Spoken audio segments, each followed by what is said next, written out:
Hello there, it's your old pal Kevin. Just a quick word of thanks before we get into today's episode about the bad guy Scott Hall. This episode was requested by our pal Liam Stolaric over at patreon.com/howtowrestling. If you have got a wrestler, a match type, a story, a theme, or something about the world of wrestling that Joe has to learn about, and you want to see us make an episode, you can do so, as well as receiving access to goodies like Joe's show notes, live streams every month, and over 28 bonus episodes covering all of the pay-per-views since 2015, as well as some random bonus content along the way. If you want to see what it's like for a new fan to experience all of the weird world of wrestling from the last 2 years, you can do so just by becoming a $5 backer over at patreon.com/howtowrestling. Big thanks to our man Liam Stolaric for requesting such an awesome episode topic, and thanks to you for checking us out, and enjoy this episode. It's How To Scott Hall.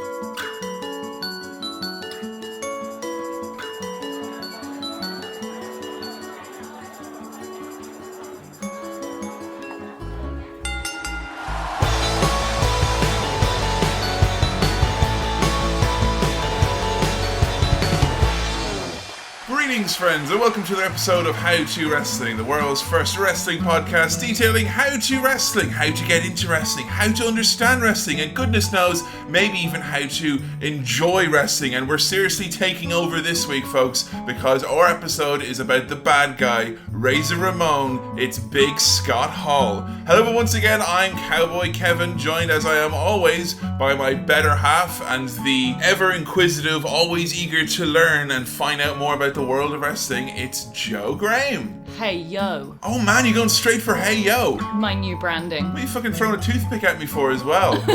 Why have you got another toothpick behind your ear? Where are all these toothpicks coming from? Oh no, spooky fingers. Mannerisms. So you went with hey yo this week as opposed to howdy. Or hey or hi. Imagine if Scott Hall grabbed the microphone and went, hi! I think he could have pulled it off. I think it would still be cool.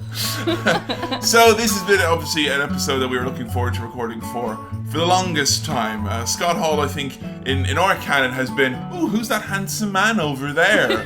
For quite a long time. I mean, were you excited to find out about Scott? I mean, Kevin's being modest here because actually every single day since we started this podcast, I've just been begging him to let me learn about Scott Hall so I can watch all his sexy matches. Putting up all like the big Scott Hall posters in the bedroom, Joe. Subtle hints like wearing terrible Outsiders t-shirts and things of that nature. Trying to shave your beard into a moustache. So this whole episode is coming about because at the moment I'm trying to show Joe, gently mind, dipping our toe into the very strange, weird, deep and dark pool that is WCW and learning about some of the stars who went on to make WCW a big, massive success.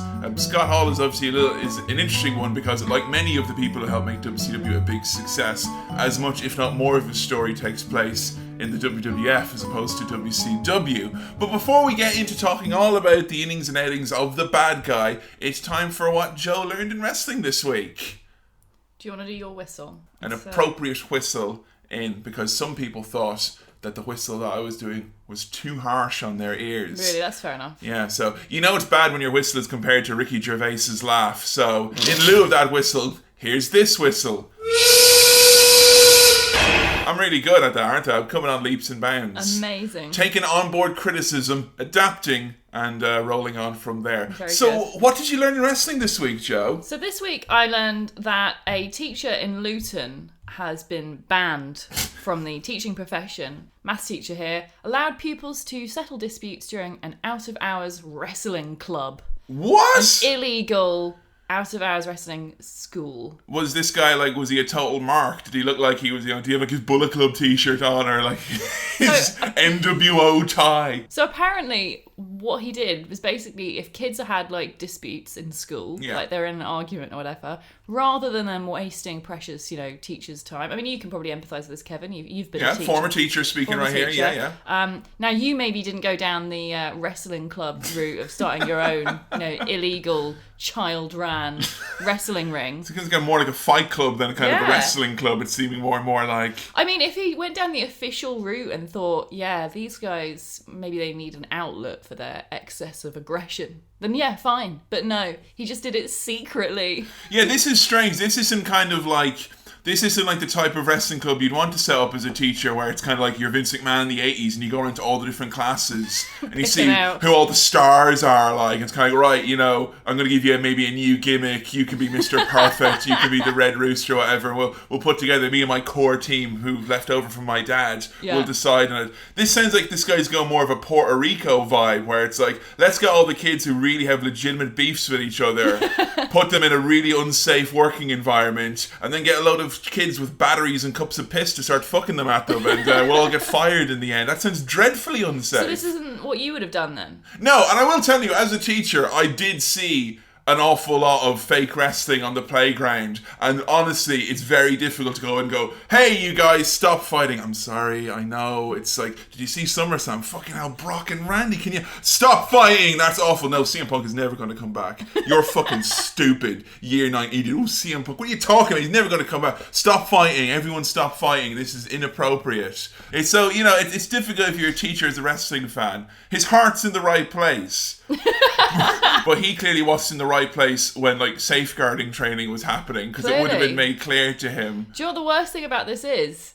He charged pupils up to £20 to attend. Okay, I'm starting to think that this guy is well dark-sided. Like, you know, you hear the greasy promoters is like, yeah, you pay me £20 so you can go out and wrestle. Yeah. You know, it'll be fine. You know, you'll get experience. He's 21. He'll ride the roads. He's fine. He'll learn. He's teaching these kids really valuable life lessons. Like, in order to healthily deal with aggression, just fight all the time. Well, we had a PE teacher briefly, and he was like, this week we're going to do Greco-Roman style wrestling. He wanted to give us a rounded PE education because we'd just been playing football for 3 years. So he comes in and it's like Greco-Roman wrestling, and this is like 2003, so this is the height of Brock Lesnar. And I think I mentioned before at my school, all the rugby kids all got mad into Brock Lesnar. They'd all like be doing lines of creatine, getting all big, these massive boy children getting all hulky and mad watching Brock Lesnar matches. So it's like, let's do Greco-Roman wrestling, and you've got like the captain of the rugby team was like, F5 to some poor fucking exchange student. Wrestling and school doesn't mix, folks. No. Take it from me, who's broken his fair share of glasses as a student doing it. Funny thing you mentioned, that's not the first time I've heard of a teacher getting fired in the world of wrestling because of his association with... I mean, obviously this is a much greasier version, but there was a guy called Matt Stryker. I don't know if you've ever heard of him. He's been a commentator for WWE. He commentates for Lucha Underground. But he was a social studies teacher in like New York, and on his sick days he used to just go and do wrestling. And he got found out because he like... Kurt Angle was doing like an open invitation and they needed a jobber, and he was like, oh, I'll do it, and he like called in sick to work, and then all his kids saw him wrestle Kurt Angle on TV, so he got fired. Oh my god. But then WWE hired him as a result, because it was a big national story. It's like, oh, the teacher who got fired because he loves wrestling, and he managed to get a job out of it for quite a few years. So fucking A. Yeah, good for him. So if you are a teacher and thinking, oh, I might incorporate wrestling in there somehow, you know what? Play it safe, do like I did. Occupy all your pictures in your lesson about the rock cycle with Dwayne The Rock Johnson. They'll learn it so much fucking quicker. Mm-hmm. So much quicker. Right, so time to talk about Big Scott Hall. Before we delved into the bad guy, what did you know about Scott other than he's a handsome devil? Oh, that's what I was going to say. So I knew he's a hunk. I knew he's the most handsome hunk. Hot bod. Cool face. Cool face. Excellent jawline. Just great hair. Jam up guy. Total hunk. So what Stud muffin. I was going to ask, like, what is it about? We might as well, like, before we get into his wrestling and his life and all that, let's just completely objectify him off the bat. And right. So is it the jaw and the body hair and the fact that he's tall? Is that why Scott Hall... No, it's not just those things. It's like those things and everything else. Like, he's undeniably cool, right? Yeah. There's no one who's going to ever look at him and be like, that guy's a dork. He's cool. He's got an amazing look. Like, he's got that chiseled Ben from Full Throttle kind of like massive jaw. He's got the cool squinty eyes. Yo, I'm not putting my lips on that. Relevant, cool, deep voice. Joe, are you telling me that you find people who've got a particularly deep voice and are tall, you find those people attractive? Is that what you're saying? I can't keep that up. His I do love his body hair, because that's a pet peeve of mine, is that so many wrestlers, like, it's less so now, I suppose, but like a couple of years ago when we started this podcast, like, shaving your body hair was such a thing. He's like the only guy from that time frame who had like Proper chest hair. Who wasn't like, oh, this guy's like a crazy, he grew up in a cave, or he's a monster who's happens to got hairy back. No, he's a stone cold hunk. He's got hairy front but a hairless back. That's Scott's. That's the thing. That's the trick right there. He maintains but doesn't get rid of, you know. So in terms of him as a wrestler, though, did you know anything about like what he'd done? Wait, I'm sorry. Scott Hall is a wrestler? Yeah, he is. I thought he was just a really handsome, cool hunk that we were just watching. No, he's in prearranged, predetermined contests. Oh. For amusement and entertainment. Those matches that you told us about. Yeah.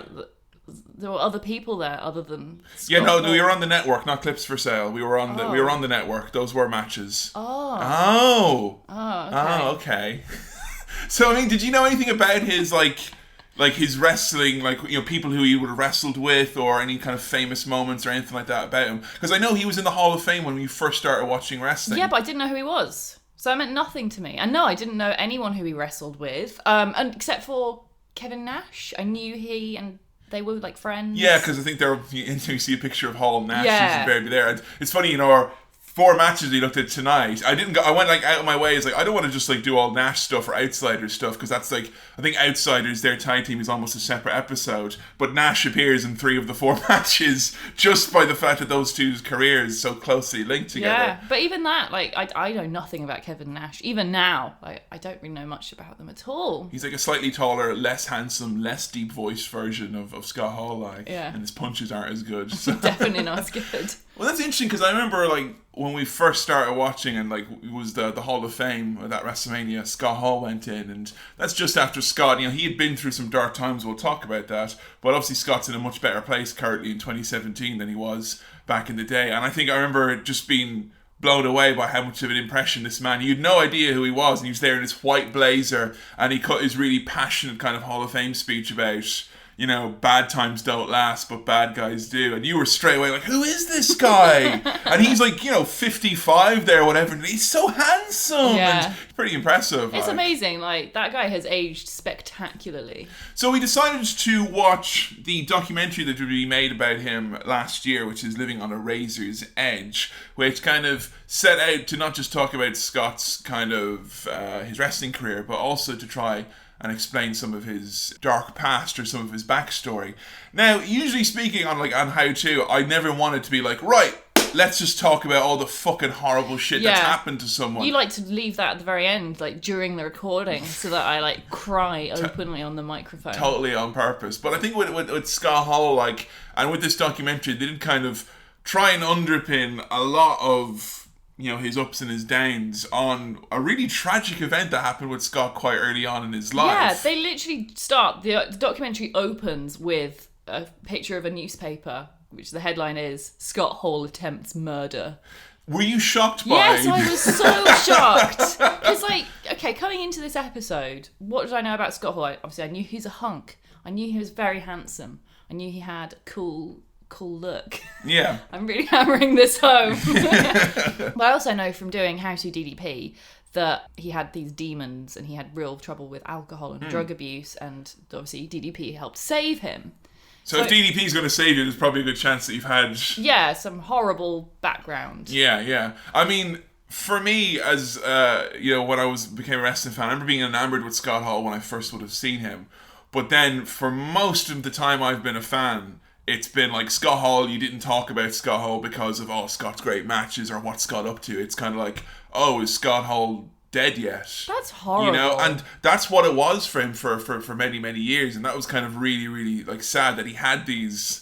Like, I know a lot of wrestlers have demons, and that is how WWE has kind of branded, you know, demons. Horrible mental illness. Yeah, it's much easier to talk about mental illness when you actually, you know, make them into Little monster. Finn Balor. Look at these ones who draw the demons. That's the demon that is after him. But, I mean, I think it's important though that they talked about this this homicide, the second degree murder charge and whatnot, because I never knew this until like 2 years ago. Seriously? Like it was a matter of public record, but it wasn't something that Scott ever talked about. I watched countless interviews with him. He never mentioned it. I'm not surprised. I mean, you wouldn't, would you? Why would you ever want to drag that up? And it's very obvious from the bat that a lot of what Scott went through and a lot of his self-destructive behaviour, I think a lot of it seems to stem from the fact that he had this huge unresolved part of his life. So yeah, a lot of what happens in his life kind of comes back to this kind of moment where this happened. He was working as a bouncer, I think, at a strip club at the time. Yeah, and he got into some dispute over a girl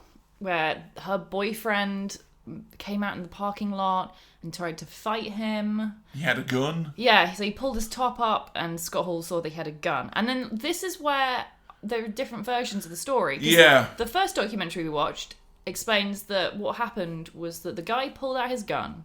Scott tried to grab the gun off him to take it away from him and then hit him on the back of the head with the gun to try and like knock him out. The gun then went off and he accidentally shot him in the head. Yeah. Killing him. Now, in the ESPN documentary that we also watched... And that documentary, the ESPN 60 doc on Scott, that was done in the height of Scott's troubles, like would have been in 2012, 2013, before he kind of had any dealings with DDP. This is when there was just videos of him, stumbling around and indie shows were coming out, so different mindset, I guess. But I suppose, but they literally, in that one, they don't mention him trying to hit the guy with the gun. Yeah. They just say he pulled his gun off him and shot him in the head.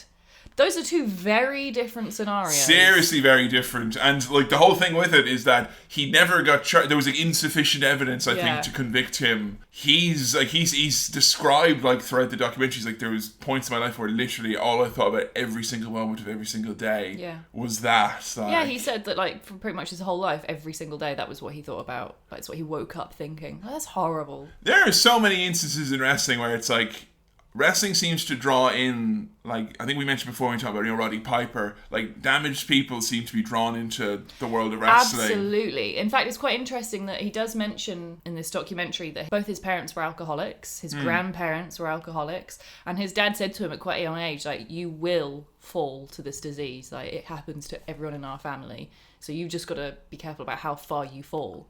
And, I mean, for us, it's quite easy to look back and be like, why would you go into wrestling of all the careers where literally every troubled, damaged, drug addict and alcoholic goes? It's just, drawing trouble to trouble. But I suppose back then, you just see the stardom and you see all the girls and you see all the fame and the glory and you just think, wow. He would go to the local shows and he would just see, he was down in Florida where he was as a young adult, and he would just go to these shows and he would see, all these guys were massive stars, they were treated like total celebrities, like women were absolutely enamored with them, and his friends were all like, hey, you're taller than your man over there. So you can see straight away how one would be drawn in. It's very, very alluring, the world of wrestling, for someone in that situation. Definitely. I think like his upbringing is really, really like interesting. He was like an army brat, so his dad was in the Air Force, which meant that he kind of moved from base to base. Oh, right. So he like wasn't in any one place for like more than a year at a time. That must be hard. And I remember hearing, watching some more shoot interviews with Scott for research for this, and him talking like,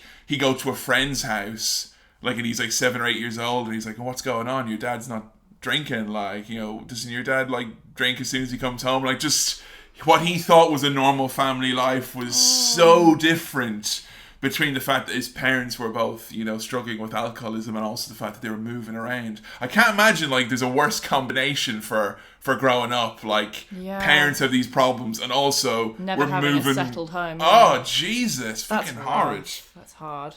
So, I think it's not on purpose, but I think it is certainly very, very funny that for, like, the 20 millionth time in as many episodes, we're now going to talk about how, he was in Florida, and guess who was a big influence and mentored him and helped get him on his feet? Only on Dusty Rhodes. Fucking hell, man. He's busy, isn't he? That Dusty. I mean, I've always known that Dusty Rhodes is, like, mentored everybody. I think it's just the fact that I have to, like, keep turning to you and be like... He really has mentored literally everyone. And it's not like, one certain type of person or wrestler. Even one generation. Because, like, that's the amazing thing.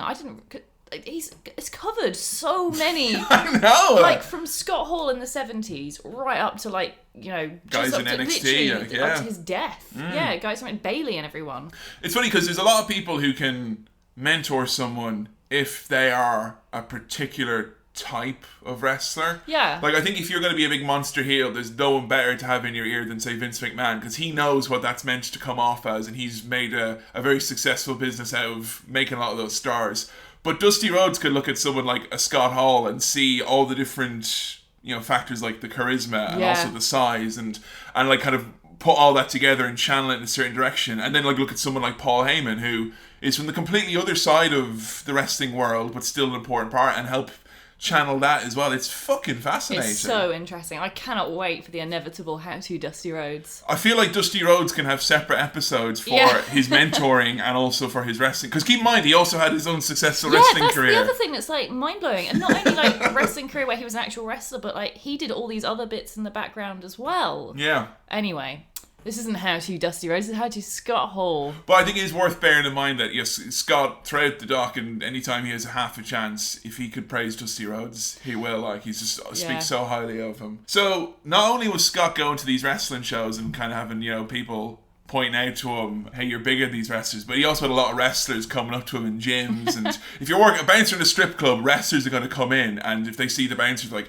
holy shit. There's going to be a lot of wrestlers we'll talk about in the future who started life bouncing at a strip club. That's like where most wrestlers of the 90s were born, it seems. He was brought in as well, and another weird instance of recurring themes, the AWA, struggling on its last legs. Who do they bring in? Scott Hall, who was billed in his early years as being the Tom Selleck lookalike. Accurate, except he's more handsome than Tom Selleck. I think he looks like Tom Selleck thought he looked like. Yeah, wish he looked like. Like, Tom Selleck is probably in his mansion now somewhere, withering away his older years, throlling through pictures of Scott Hall in the AWA going, man, I looked so good in Magnum P.I. back then. Yeah, didn't I? That's just fucking... I had to go back and revisit it because when this was revealed on the documentary, and then I had to go and show you the Wrestle Rock Rumble just to show it to you again, who is Big Scott Hall's tag team partner in the AWA? It's only my boy Mr. Perfect. Were you happy to see the pairing? Very happy. Because he doesn't exactly come up often, does old Kurt Hennig. No, he doesn't. He's kind of, a lot of the time he's kind of been to himself because he's not been maybe in a lot of, you know, pairings and tag teams over the years. But AWA, it was Kurt Hennig and Big Scott Hall. The tag team champs will take on them all. A couple of cute boys. That's what they are. Do you know what you said when he appeared on screen? They showed him and Kurt Hennig. I do. I wrote down,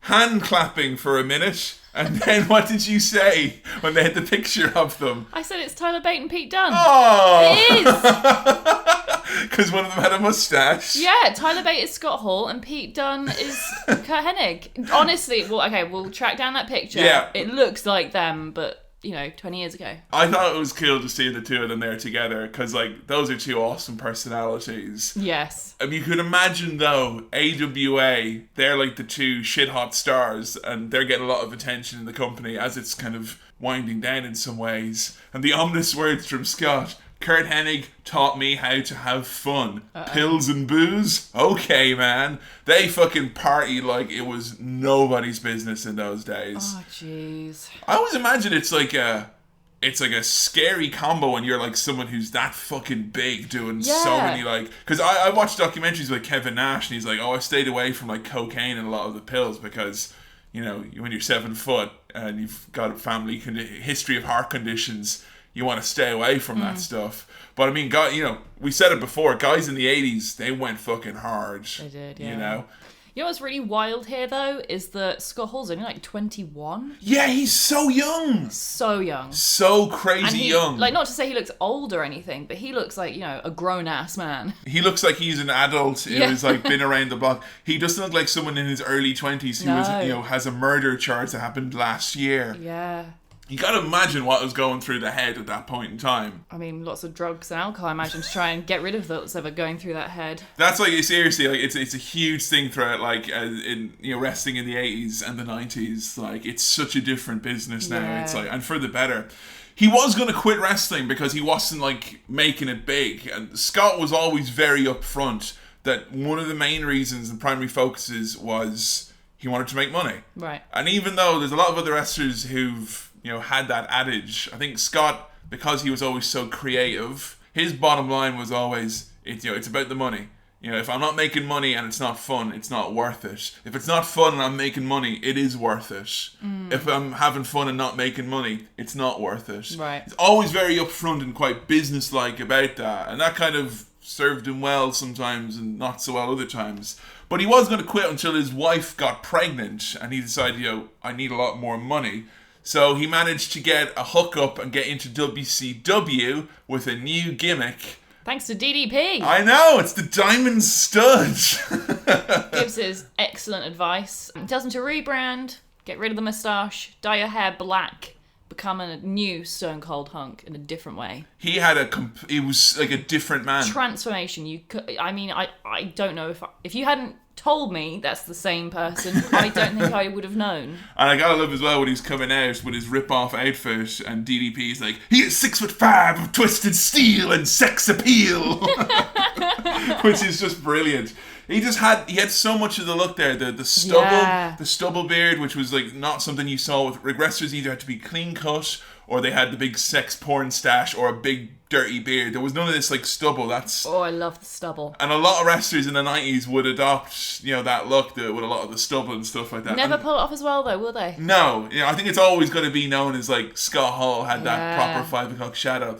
And a huge part as well, which is the toothpick. Yes. I don't know why it is so entertaining and such a huge part of his character, but when we put up the tweet for How to Scott Hall, we were like, the toothpick, man. So cool. That's one of the things that made me enamored with him, was that he had the toothpick.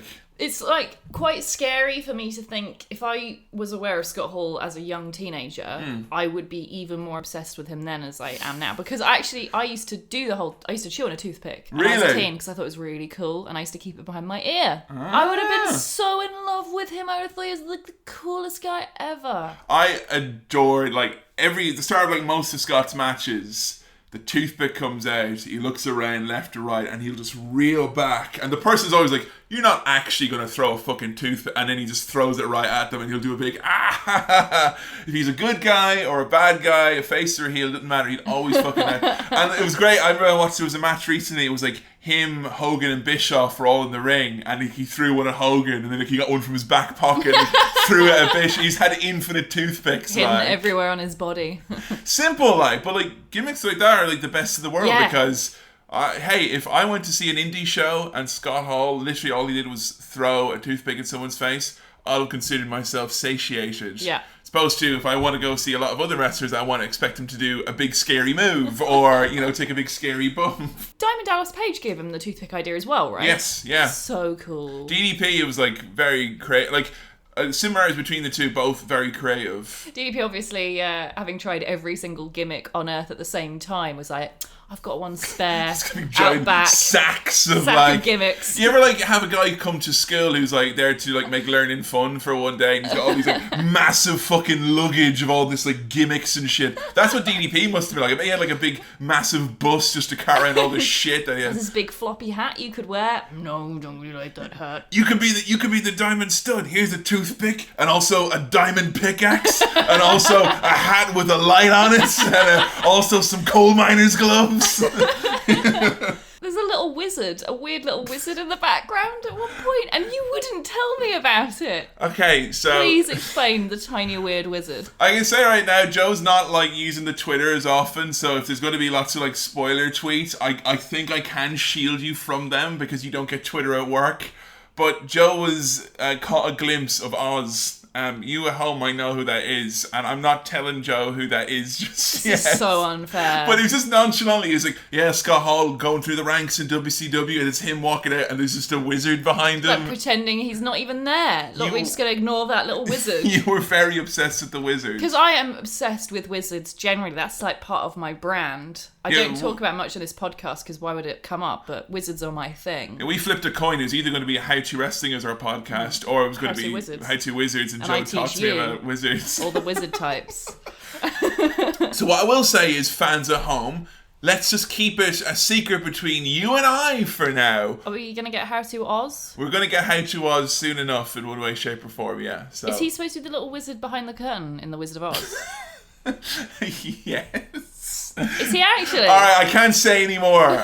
And you're forbidden from going on YouTube, young lady. You're not allowed to look up about this wizard man. So At many points during this documentary, they interviewed Eric Bischoff. And it's a running joke between me and Kevin that, because we obviously have to watch a lot of these documentaries. And for you at home, if you watch along with us, just pay attention to how Eric Bischoff is a shapeshifter. Because every goddamn time they interview him, he looks completely different. So in this documentary, he looked like Spike from Buffy. It's like, for me, it's okay because like, I just know that, yeah, Bischoff, he had his different phases. He had his black hair, then he had his white hair, then he went back to black, then he went shaved white, then he went long white. Like, for me, it's fine. I know the 12 or 20 different looks of Eric Bischoff, It's kind of like following stages. someone from The Only Way is Essex who keeps changing all their looks. I keep up with Bischoff, so I'm fine, But for a new, uninitiated fan, it must be very, very... It is very confusing because they'll interview him assuming that you know who he is. And I'll be like, so who's that then? You'll be like, Eric Bischoff. In the next documentary, who's that? Eric Bischoff. How is that Eric Bischoff as well as the other one? They can't all be. Have you ever seen them in the same room? That's the real question. Eric Bischoff would totally be a baddie in They Live, wouldn't he? Oh, yeah. I'm just saying, like, if we put on the glasses and we saw Eric Bischoff, He's a skeleton. He would talk into his little watch and, like, have a special little UFO take him away, that son of a bitch. I am really fascinated to talk about Bischoff with you at some point in the future. We're going to get How to Bischoff? Oh, absolutely, yeah. A completely different but very necessary episode, I think, cool. to look at him. I have a question about Scott Hall's radical gimmick change and look change. Yeah. Did fans, because obviously, like I said, I don't think I'd have been able to tell that it was the same guy. Did fans know it was the same person? If fans knew, they didn't care.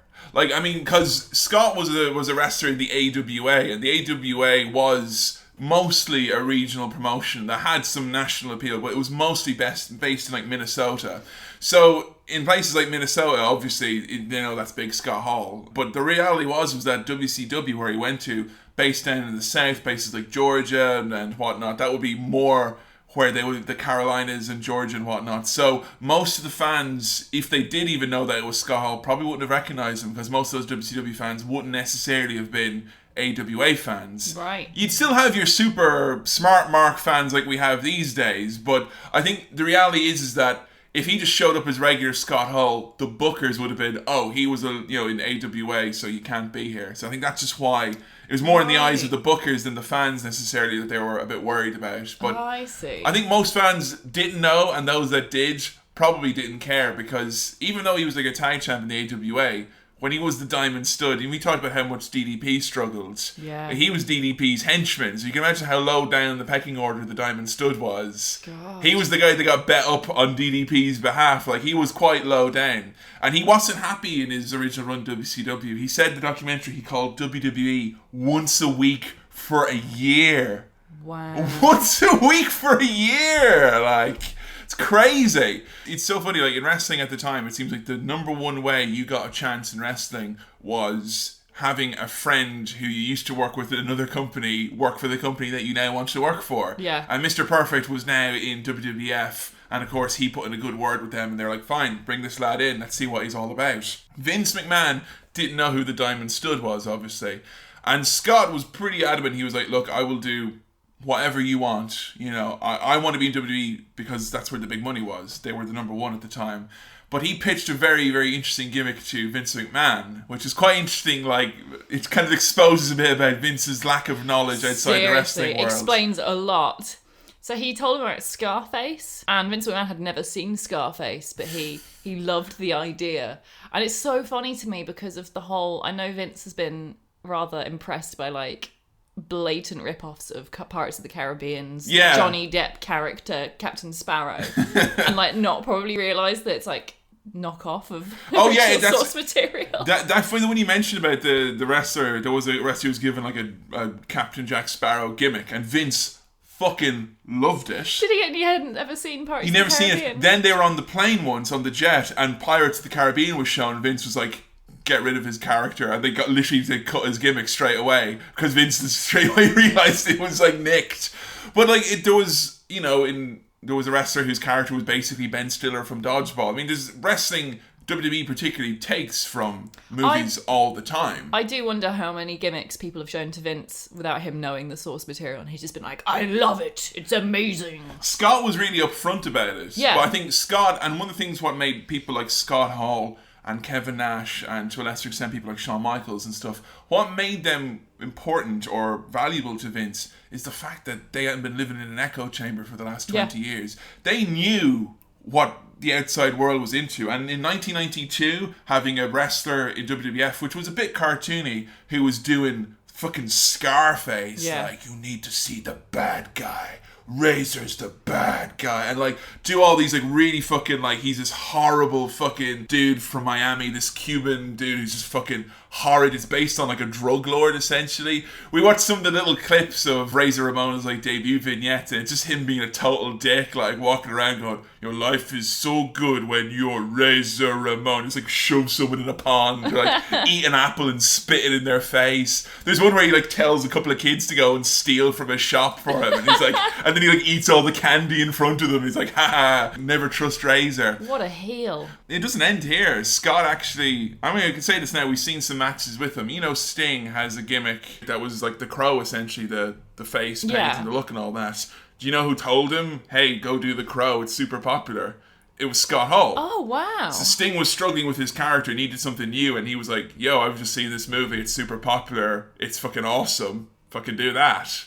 Oh my god, I don't know which to be more impressed by, the fact that Scott Hall suggested Sting's gimmick, or the fact that he loved the Crow.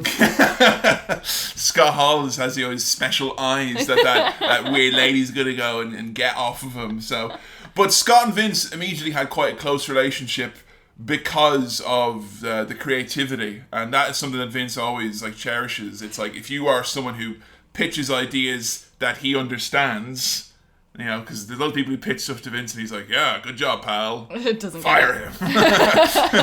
But it was kind of a two-way street with Scott, and I think, there was a close bond between the two of them as a result of that. Brings us to our first match we decided to watch, and I think this kind of shows an important aspect of Scott Hall as Razor Ramon, his character. He had been this big nasty heel that was just going around bullying people. He'd been in a few main events, and he's then decided on Raw he has to face against some random jabroni, some little boy, and the boy is called Kid. So we decided to watch Razor Ramon taking on Kid from Monday Night Raw in 1993. Kid confused me because, he's called so many different things. So I've got him written down here as the 1-2-3 Kid. Yeah. He was also known as Kid. Right. He's also known as Kid Lightning, or the Lightning Kid. But do you not know who Kid actually is? No. He's someone who's quite close with Scott and has been interviewed in this documentary. Really? That's X-Pac. What? Yeah, Kid is X-Pac. What? How did I watch a full match and I didn't even realise that? Oh my god. Now, here's a message for men of the world who have goatees. If you stop having goatees, no one will recognise you. Seriously? But yeah, that's young X-Pac. Holy shit. He was a jobber for WWE. He was, he used to just come in and lose matches and whatnot. And this was like a big moment for him here. I kind of see it now you say that. Yeah. Yeah, you can see the long face, like. He's got, because he's got quite a Daniel Bryan look, I think. Yes. Young X-Pac. Yeah. So there you go. Interesting one. This is so interesting. This is the 17th ever episode of Monday Night Raw. Wow, that's weird. Scott Hall's a big hunk here. Yeah. I'm going to say that every match. I love his entrance music. It's one of my favourite ones. Sexy music. You got the big long tires screech. And I think it's the bit that has the synth. Yeah. Like, very few wrestlers had like that kind of John Carpenter synth. He had it and Jake Roberts had it, but I just love that. It's such a cool... Classic. Yeah, it's different. It's timeless. Like, a lot of the ones at the time are a little bit... Like, you look at Shawn Michaels' entrance music and it's really like hokey 90s. But, oh man, Razor's music is brilliant. So, Razor is ridiculously strong in this match. He's just fucking throwing poor little Kid around. And we got to see one of the best things about Scott Hall, which is his horrid chops. Wow, they are terrifying. They're so loud! every match we watched for this, I couldn't believe that he wasn't actually just beating the living shit out of his opponent. Because those chops are so loud. There's one of the matches we watched later, and you were like, wow, that's like the loudest chop I think I've ever heard. And I was like, hang on a second. I went straight onto YouTube. The loudest chop. Yeah, it's like, there's great, if there's ever like me, and there's videos that have been on YouTube that you're in your favourites like 7 years ago, and most of them are gone now, but there's a few little grains of truth that are still left there. And fuck yes, the loop of Scott Hall chopping Disco Inferno, who was a wrestler who had a disco gimmick, with the loudest chop ever, is still there. That beautiful 50-second loop. The best thing about that clip is the chop breaks the sound barrier and causes an actual delay. You watch the video and you see him chop it, and 2 seconds later you hear the whack. And what I like as well is that Disco tries to do a chop first. He's like, let me show you how it's done. And then Scott's like, Falcon chop! But you get to see loads of Razor stuff here, like him coming out, him doing like the surf walk where he kind of walks slow. That's what I love about him. He walks slow to the ring. He takes his time, yeah. He's got all the gold. He takes it off very carefully. He gives it to the ring announcer. He's like, don't drop that, Chico. He called everyone Chico as well. That was his thing. In this match as well, it just kind of comes out of nowhere where he's beating the shit out of Kid. Kid was actually, in this match, knocked loopy. He took a bad fall and was like completely out of it. Oh, jeez. It's meant to do just like a quick roll-up. And he goes over to pick him up and he goes, let's do a moonsault. So he goes into the corner and goes, whoop, moonsault, and pins him 1, 2, 3. And that's how he gets the gimmick and the name of the 1, 2, 3 Kid. Oh. Because he beat Razor. No one beat Razor, particularly not a little jobber jabroni like this. That'd be like if someone rolled up kind of like a Braun Strowman on Raw now and managed to beat him, and like, what? No one does that. And there's a number of ways you can do that. And most times in wrestling, when like a big scary bad guy has like slips on a banana peel and loses, then they get up and they beat the shit out of the guy. Yeah. And it's like he's the man. But what does Razor do here? He gets up and he's like, what the fuck? And Kid runs away and he dives after him and he just misses him. And they have a great feud on the back of that. And like, that's one cool thing about Scott, is that he knew that if it was right, he'd no problems losing. Yeah. He would lose. He says he didn't care as long as he get paid. You'd lose no matter what. And he got a lot of heat later on in 1997 in WCW when he proposed doing pretty much the exact same match where big Scott Hall, part of the NWO, untouchable, he loses in a complete fluke to Chris Jericho, who was just a young boy at the time. Oh. And Jericho actually had to teach Scott how to do the roll-up because he didn't know how. Oh, wow. But I think that's just cool, is that he was willing. Hogan wouldn't do that. Like, No, fucking fuck lose, off. No, let alone suggest it. Yeah, I think it's really, really I something. think that's such an important... I do believe it's a skill to be Yeah. able to put your own ego aside and look at the bigger picture and be like, this is going to make an awesome match and this is going to be fantastic for the fans. And even though this is like a match which, by all intents and purposes, it's like 2-3 minutes long. Yeah. Like, it's remembered in history because it's like, that's the night that the Kid upset Razor Ramon, and he's there screaming in front of the announcers, and Macho's like, hey man, you lost, brother. I'm totally a human. Definitely not. Macho Man Randy Savage, you're not a human. He's an alien. That's a human skin you're wearing. We need to get... Inside, there's a messed up alien in there. When we do a Macho Man episode, I think we need to get some like alien conspiracy theorist on who can talk about aliens, man. Hey, for his artwork, can we get like Dan to draw him like his alien form escaping from his ear or something? What rating did you give this short but important match?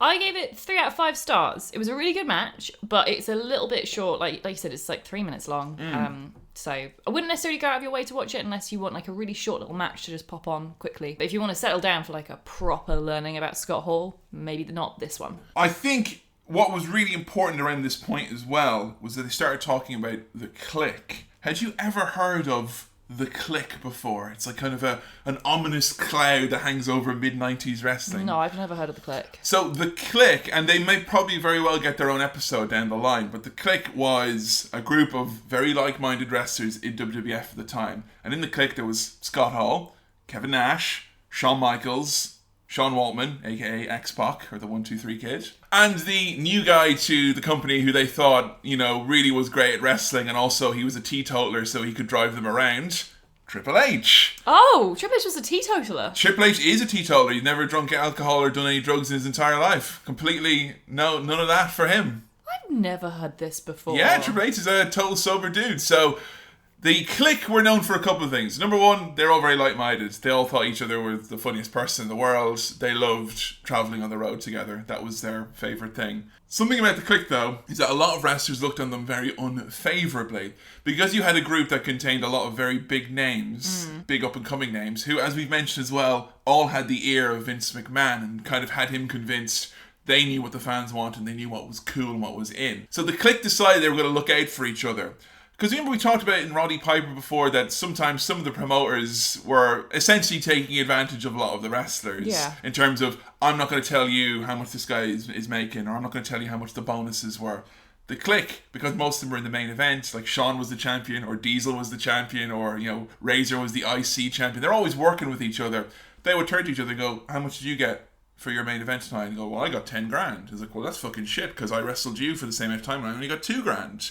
Vince, how come Shawn got 10 grand and I got 2 grand? Oh, well, pal, maybe we'll both give you 10 grand. And there we go. So they were breaking down some of those barriers in terms of the secrecy. And they would be like... That's like the closest to a union they've ever had. And a lot of people will probably disagree with that because on the other end, it's like, well, who's Shawn going to say he wants to work with to Vince? He's going to say he wants to work with Diesel or Razor or, he wants to work with people within the Clique. Yeah. People like Bret Hart or The Undertaker who are outside of that bubble greatly resented those guys because they felt that the company was being steered in a direction that was kind of for their benefit. Yeah. I mean, that's a very fair point. It's kind of, you would think, could you not maybe have looked out for all the other wrestlers and like maybe actually have made a union and maybe actually have been a little bit more transparent about everyone's salary. But I guess, you gotta look out for number one, don't you? Yeah, and they were, I mean, that's I think the most important thing to bear in mind is that they were looking out for themselves. They had they loved partying, they loved being on the road, but they were all about making money as well. That's kind of was at the top of most of their agendas. Particularly Hall and Nash, they were like fucking obsessed with making the top guy money, and that's why Scott Hall was like. That's why he came to the company, was to make the big money. I've described the Clique here in my notes as a group of very progressively minded wrestlers who managed to annoy everyone around them in the process. As a result of the Clique, you ended up having these guys embattled in big long feuds with big high profile matches. Our next match is by far the most requested match for this episode of How to Scott Hall. I think we had dozens and dozens of people suggesting this one.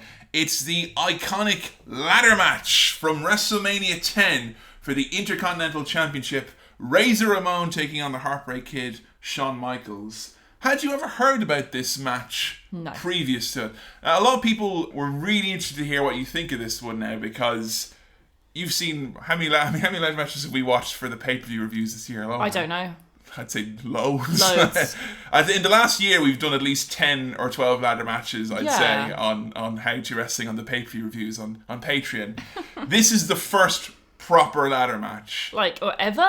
They had some on like some non-televised events and whatnot, but this is the first like pay-per-view ladder match that was built up as being the big fucking deal. That's amazing. That must be so scary being like the first. Like, because now you think, you look back, you're like, oh, look at all these terrifying ladders. You can watch the tapes, yeah. Like, well, mostly they're fine. They're not going to probably haven't broken their necks usually. Yeah. You're the first ever. It's kind of scary. So scary. Yeah, absolutely. So this match is from WrestleMania 10, and we've actually watched a match from this pay-per-view previously. Do you remember what it was? WrestleMania 10. It was think about guys from around this time. It wouldn't have been DDP, would it? No. He would have been in WWE at the time. Owen Hart. Yes, yeah. Versus Bret Hart. Yes, that was the opening on this pay-per-view. Oh my god, yes. Pretty good pay-per-view. Seriously, can I go back in time, please, and watch this whole pay-per-view? So in this match, there are 2 Intercontinental Championship belts hanging above the ring. So to explain that for anyone who's watching and wondering what's going on there, did they get 2 belts back then and get 2 checks that way? No, it was because Shawn Michaels had to vacate the Intercontinental belt because of injuries, and he came back, and in the meantime Scott had already won the Intercontinental Championship that was vacant, and Shawn's like, I'm the real champion, and Scott's like, I'm the real champion. So they decided to have a match and hang both belts above the ring. Interesting about this, as you mentioned, there's obviously not many ladder match videos that they can watch to figure out what to do. Also, as well, is the incredibly real-ass ladders they had. No. When they look... Did you see, like, how they were not like our current day... I don't know. Current spongy? day ladders look pretty real. I know they're not, but they look it. These ones buckled when they... Like, there's a point when Scott, like, turns and the ladder's like... Oh, God. That's so scary. What, they're made from, like, solid steel? They're, like, proper old-timey ladders, yeah. Fuck's sake, that's... Ugh, this must be so painful. They actually had a rematch, a ladder match rematch, these guys. We'll watch it later on, I guess, as extra viewing. But in that match, like, literally one of the ladders, like, it got twisted and they couldn't climb up it anymore. They had to go and get another ladder because it was actually broken. So when Razor came out, you were very enamoured with the whole package of the look. He's a shiny hunk. He's got the gold and the black on here. And what I love so much about it is that when Shawn Michaels comes out, he goes, "Oh no, no," and he walks around the ladder because he's superstitious. Yeah. And Razor, he surf walks right underneath it. Fuck superstition. Fuck bad luck. I'm Razor Ramon. He already has bad luck because he's a bad guy, mate. Like, there was a really, really harsh myth surrounding this match, and this myth was perpetrated when Scott was on the outs of the company. And a lot of wrestlers wrote in their books about this, saying that this match is always praised as being so great. Well, this match was just Shawn Michaels versus the ladder. Shawn just wrestled around the ladder in Scott Hall and did all this cool shit. And Scott Hall just happened to be there and was fortunate enough. Who's saying this? There's a lot of people who've said it. People like Ric Flair, some of the older, old-timey wrestlers at the time, when Scott was on the outs, were like making out that, yeah, Scott's not that big a deal. Hell, like, that is very unfair. It takes two to tango. Like, okay, Shawn Michaels is absolutely amazing in this match. I mean, you know, I would not lie and say he's not. He's absolutely incredible. But Scott Hall has done amazing in this as well. Oh, yeah. He fucking beat the shit out of Shawn Michaels. Those strikes, again, so loud. He pummeled him. That's what's great, is that we finally get to see one of my favourite things about Razor is his punches. Oh. They, I think, are the best punches in wrestling. I think there's no one better. Because we were watching some of these matches, folks, and this is the first time this has ever happened. When we're watching a match and there's a lot of punches and a lot of kicks, that's usually a recipe for a boring match. Yeah. And particularly, I guess, for a new fan, if they're just punching and kicking. Yeah, I've said so many times how much I hate Hulk Hogan because he does his punch, kick. A lot of Scott's offense in this is a simple right hand. But the difference is, I feel if you're going to just do punches and kicks, you have to make them look goddamn real. He winds back and just bam, the stomp is perfect. He has his hands kind of like open, so I think he actually like almost does like a little bit of he does make a contact. But I think it's because... He must do, because you can hear it. Yeah, it's like the open wrist, I think, slapping against the side of the face makes that big, like, oh, it's brilliant. Looks so terrible. And because of Shawn Michaels being such a flippy boy, spinning just around like flies off into the sun, like... It's fucking brilliant. Like, yeah, when he does like a big wind-up punch and, you know, Shawn does the big spit out of his mouth, goes flying. I love it. And yeah, people say, oh, Shawn wrestled the ladder in this match. How fast is Shawn Michaels? He's, amazing. And Razor is so much bigger than him. But I think just the fact that Scott is such a big guy and able to keep up this pace is really, really impressive. I think a lot of times because Scott stood beside Kevin Nash for most of his career, who is 7 foot, you kind of forget how big Scott is. I didn't forget how big Scott is. He's fucking huge. And at one point, Shawn Michaels climbs up the ladder and Scott Hall pulls his pants down. And you see Shawn Michaels' bottom, a bare bottom. Is that why you like this match so much? He's got a literal bubble butt. It's the most bubble butt I've ever seen in my life. That's great. You wouldn't see that these days, though, would you? Very few butts exposed, you know? This is the rare moment in time where WWE was sexualizing its male performers because Shawn Michaels loved having his ass exposed. Shawn Michaels, exposing himself. But they had like no female wrestlers in the company, so Vince is like, well, might as well have Shawn, he's kind of sexy. Any ass is good ass. Hey, as long as it's round, that's all I care about, pal. I love those moments here as well where you get like how much more dangerous wrestling was back in the day, like Scott exposing the concrete. Oh god, he just rips up all the mats, because I was like going, oh, look how thin the mats are, Joe, and then he pulls them off. He takes a horrible fucking spill onto that concrete, like a splash. Oh boy. Shawn Michaels keeps climbing up the ladder and then getting like killed, essentially. Like he keeps diving off, and there's a moment where Razor is just about to grab the belt. It's one of my favourite moments in the match, and Shawn dives off the turnbuckle, just like kicks the ladder just to knock him off. Sean innovated so much in this match. It's amazing the stuff that they did with the ladder, like him doing the little springboard where he's on the ladder and he falls over and smushes him. You were screaming like terrifying. Terrifying. That's amazing that, you know, people say that this is so toned down compared to the modern ladder match. Do they? Yeah, because people were convinced that you mightn't enjoy this one as much because, you know, last year at Extreme Rules we had Kalisto doing backwards moonsault Salida del Sol through a ladder, off a ladder. So how can you be excited by Shawn Michaels doing a splash off a ladder? I guess it takes more than just big moves. I think the crowd's reaction in this as well really makes it wild. When they go up towards the ladder, you see everyone get out of their seats. They're like, fuck yeah, go, go, go. Yeah. They, like, in one match, like, laid the blueprints of what these matches should be. And I think as well, one of the things that I particularly like about this match, which I take umbrage with in modern matches, is it always bothers me in ladder matches where they really obviously slowly go up the ladder. Yeah, they're like and they're pretending, just wasting time. You know they're not going to make it up there. None of that in this. It's like when someone's gone up for the ladder, they're like, they're going as quick as they can. Like, and even when Sean is like, or a Razor are slow, you see them, they're like pulling themselves up as much as they can. Like, they're really, there's a great pace in this. Fantastic pace, there's no downtime at all. There's an awesome moment where a Razor just slams Sean off the top of the ladder and the ladder twists and they both fall over. It's fucking horrifying. So Sean's is he on the ladder?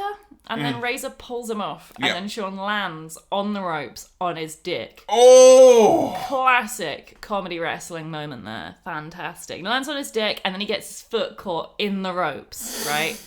Master of comedy wrestling. Then he manages to get his foot out of the ropes, but meanwhile Scott Hall's making his way up the ladder, right? But he's all tired and exhausted because he's been thrown off the ladder so many times onto the hard concrete, so he's all slow. And then Shawn Michaels, like, he gets his foot out, but then his hand's stuck. It's like Mr. Bean, like he literally It is like Mr. Bean. And here we go. Now.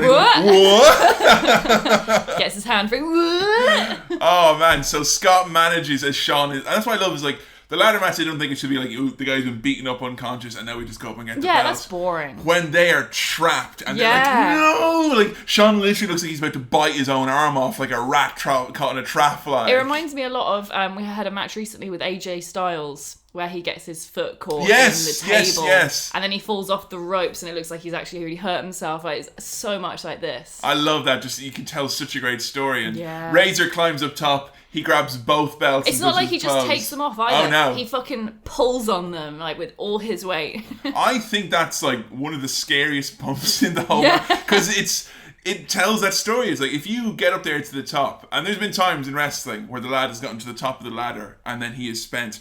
At WrestleMania, a lad who won the Money in the Bank ladder match spent a legitimate 90 seconds trying to unhook it and just go, I can't do it. And everyone sat down there kind of waiting for him.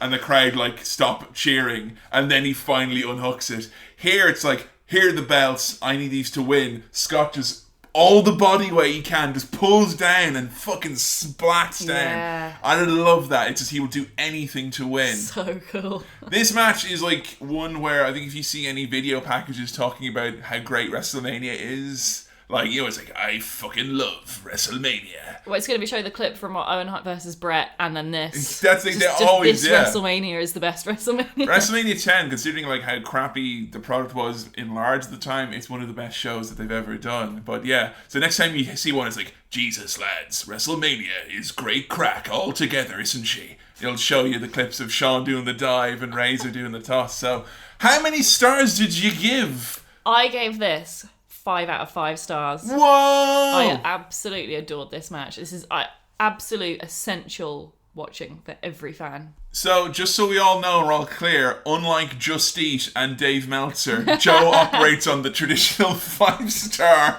the 5-star rating. Compared to the modern wrestling ladder matches, how does it stand up? Did you think you were watching this kind of going, they're not going through there's no tables, there's no chairs. No. Were you find lacking in this match? No, obviously not, because I gave it 5 out of 5 stars. In my opinion, this is a perfect match. Whoa! Absolutely amazing. The storytelling is so good. The wrestling itself is amazing. There's so many different styles. You've got the kind of the slower punch kick, but strong fucking stiffness from Scott. You've got the flip-de-doo from Shawn Michaels. Oh, it's a great match. Big face and little heel. Yes. Is one of my favorite. The only way I like that more, I've mentioned it loads in the ITR podcast, is when you've two big heels against two little faces, but big face against a little heel. I absolutely love that dynamic. It's fucking brilliant. These guys were on top of the world. Yeah. You know, this is coming 2 years after you were seeing the likes of Hogan and Ultimate Warrior plodding around, and now you've got Michaels and Razor setting the bar with a ladder match. This is was really earth-shattering stuff for the time. Bet.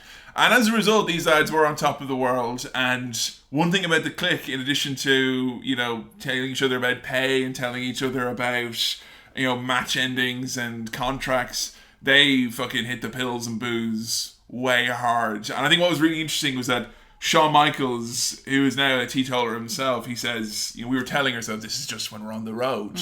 This isn't our life. We're just doing this on the road, and on the road 300 days a year. Oh no! And X-Pac was saying things in the the ESPN documentary. It's you're a big star. You show up, you're oh, let's have a few drinks, and someone's hey, I've got a bag of cocaine. Do you want it? It's it's free. You're fine. Yeah, And there's a lot of really sad stories where Scott is talking about how the greatest problem he had was not ever needing to get up doing things like cocaine and stuff. It's the fact that you go out and you have a match like that WrestleMania 10 ladder match, and then you have to fucking calm down and and that was where a lot of them started doing things like somas and muscle relaxants and whatnot, which is just to fucking chill out and be able to sleep after doing all this stuff. And it's a dangerous fucking road that they put themselves on as a result. A problem that Scott had at the time was that his pay had essentially kind of plateaued. Vince, for whatever reason, wasn't going to put the world belt on him, it seems. Oh. And that was kind of a strange thing and a hard one for him to swallow, particularly because, Shawn had the belt for a year. Diesel, who was Kevin Nash, had the belt for a year.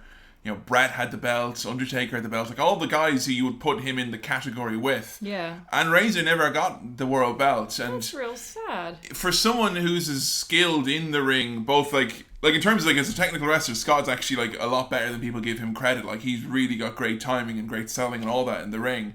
And also he understands the charisma and the psychology and the mic.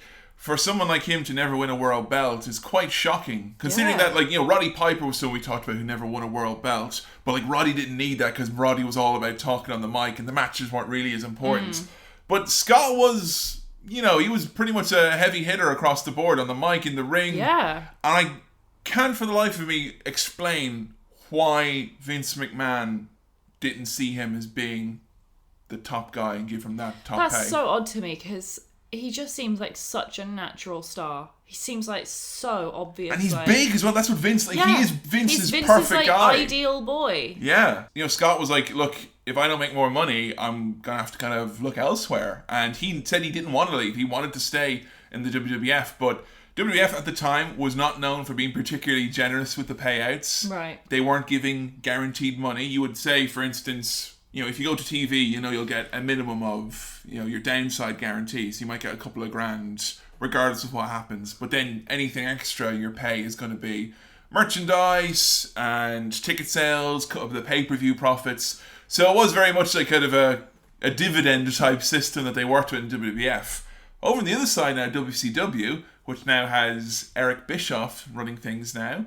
And Eric Bischoff has convinced the owner of WCW, media mogul Ted Turner, that he needs to invest big money in WCW to compete with Vince. So they've got their own Nitro, which is going to run right opposite Raw. They're going to bring in all the top stars, give them big money. And they lured away people like Hulk Hogan and Macho Man by saying, here, look, come here and wrestle for us. You'll work less dates. You don't have to do house shows. And regardless of if you... get us the greatest pay-per-view buy rate ever, or you sell 1 million t-shirts, or you sell 2 t-shirts, you have got a guaranteed contract that says, you, Scott Hall, if you work 150 days a year, will get $1 million. Wow. That nothing is contingent on that other than you signing the bottom line. So him and Nash at the same time were given these very generous offers from WCW. Because WCW knew they could bring in people like Hogan and Macho Man and Ultimate Warrior, but those guys were all in their late 40s at this point. Hall and Nash were in their mid to late 30s, and they knew they were cool. Yeah. So Hogan knew that he needed someone cool to kind of be in his little group that they were going to do. So they said to Vince, we don't want to go, offer us more money, please, no matter what, just give us a little bit more money and match their offer, come close to it, give us less dates. And Vince is like, can't do it, sorry. Wow. So off they go. Now, to show how shitty WCW were with their money and how lazy they were with their finance, at the time, an unsubstantiated rumour came out that Hall and Nash were actually going to re-sign with WWF instead of going to WCW, as was reported. And Eric Bischoff rang them up and literally gave them another check for like 300 grand each. And they Just because of a rumour. And they didn't even know. They were like, yeah, guys, just so you know that you're getting that special bonus signing. It'll be on your way soon. They're like, what? Okay. Wow. So when we talk about WCW, the money was flowing like wine. How come? I guess we'll cover that in How to WCW when we inevitably do it. Yeah, I mean, again, it's Bischoff was viewed as being a visionary, as being a guy who knew what he was doing. He was young. He was someone who had expertise in advertising and business as opposed to just wrestling, although he had been involved in wrestling. So Ted Turner and the upper-ups were impressed. They were like, fine, let's give him money. Because Turner's company owned things like CNN and loads of TV stations. They were a big media empire. They had millions. And Ted liked WCW at the time, so he gave them millions. It's a lot of fucking money. A lot of tall stacks. So Scott Hall ends up leaving the WWF and leaving his namesake behind, no longer Razor Ramon, now just Scott Hall. Do you know something really greasy that WWF did after they left? What? So Scott is gone, Diesel is gone, but WWF start running these little angles backstage. It's like, oh my god, someone's beaten up. What happened? It's like, oh, it was Razor and Diesel, they beat me up. And everyone's like, what? But Razor and Diesel are gone. How is this possible? Vince McMahon legitimately thought in his heart of hearts, people don't care about Scott Hall and Kevin Nash. They love the characters. They love Scott Hall. No, they don't love Scott Hall. They love Razor Ramon, huh? They love the Diesel, the big guy. So he had new people come in and play fake Diesel and fake Razor Ramon. Fuck off. Yeah. Can you just quickly Google fake Razor Ramon? Because I wanted to show you beforehand, but please just Google it so you can see the fucking jabroni they got. And tell me how he compares. Before I do this, are you telling me they didn't even bother to go for someone that like is even slightly as cool? Because like that's a serious thing to aim towards, coming near as cool as those two. People don't love David Bowie. They love the character of Ziggy Stardust. Anyone can play. So yeah, have you typed in fake Razor?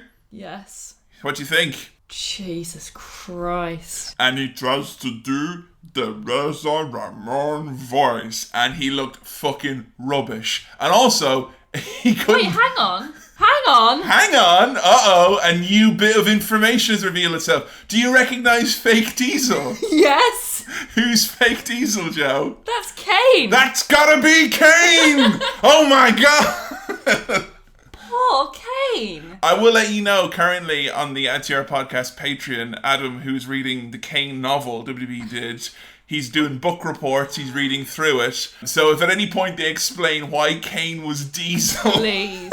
How come that didn't come up in How to Kane? His brief stint as Diesel. I guess because we hadn't mentioned anything about Kevin Nash at the point, so it seemed a bit random, but now, yeah. Wow. So, you gotta admit, if you're leaving WWF and literally the ink has even dried on your new contracts and they've replaced you, I mean, I'd be fucking pissed. Fuck yes, I would be pissed. Also, because that's completely missing the point of why he's such a cool character. It's not the character. I mean, the character is awesome, but you can't just put that on anyone and expect it to be as cool as fucking Razor Ramon. No, if it's someone, Scott Hall. If it's like someone in a mask, like there's been multiple Sin Caras, or multiple tiger masks, I guess. But no, there's only one Razor. There's such a natural charisma to Scott Hall that is so essential to his character. Like he's talked about in his documentary how it's his alter ego. Yeah, it is. It's part of him, exactly. And I think like that's what's so horrid about it is the fact that Vince McMahon legitimately thinks like, well, it's our intellectual property, so anyone can do it.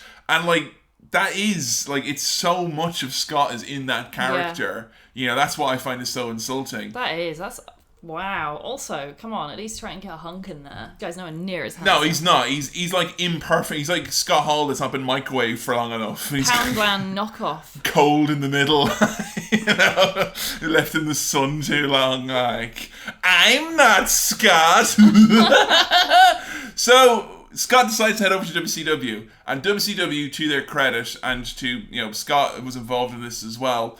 They knew that there was confusion about where people were going. When Scott Hall appeared in WCW, they made out like Scott was like Razor Ramon from WWF has just come over. Right. He hops the guardrail wearing delicious denim vest and jeans and just comes in and starts telling everyone, yeah, you know who I am. And this is now part for us to bring back, hopefully, a more regularly occurring segment, because people have loved it and we've forgotten to do it, but I'm bringing it back for the good of the people. It's time for a famous wrestling promo done in Joe's voice that she uses when she calls her parents and needs to be slightly extra posher than normal. Did I ever tell you about how my dad listened to that episode and he posted it on Facebook? He was like, my daughter uses a different voice to call her parents.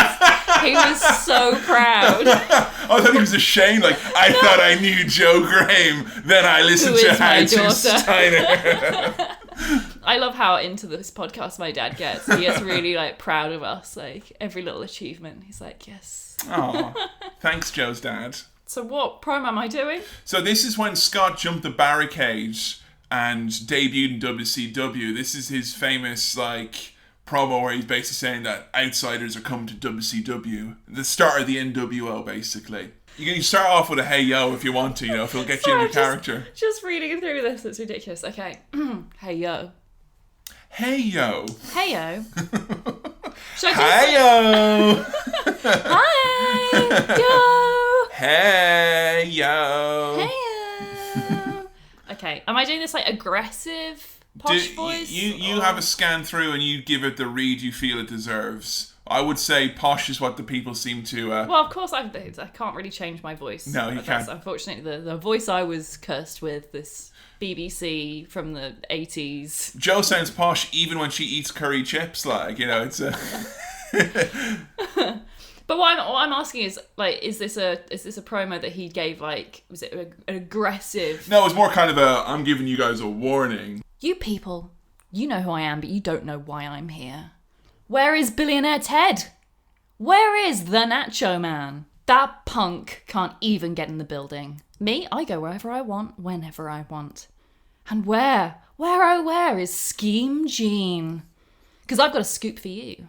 When that Ken doll lookalike, when that weatherman wannabe comes out here later tonight, I've got a challenge for him. For Billionaire Ted, for the Nacho Man, and for anybody else in the WCW. Ha ha ha. Hey, you want to go to war? You want a war? You're going to get one. Unexpected wrestler in bagging area. Amazing! That's fucking great. You have reached Scott Hall's answering service. Approval needed. I'm going to say any future episodes, if there is an iconic promo that you want to, you know, for that wrestler that you want Joe to do a read of, let us know when you're sending your tweets with the hashtag. And that will remind us, because the world needs more posh English promos, I think. It's very, very important. Just so you know as well, Joe, just so you're up to date on all like the my canon as a human being. When I came to this country, I came in a similar manner. I popped over a guardrail wearing a denim vest, no top on me. The state of me. Sexy. So he was in the original NWO.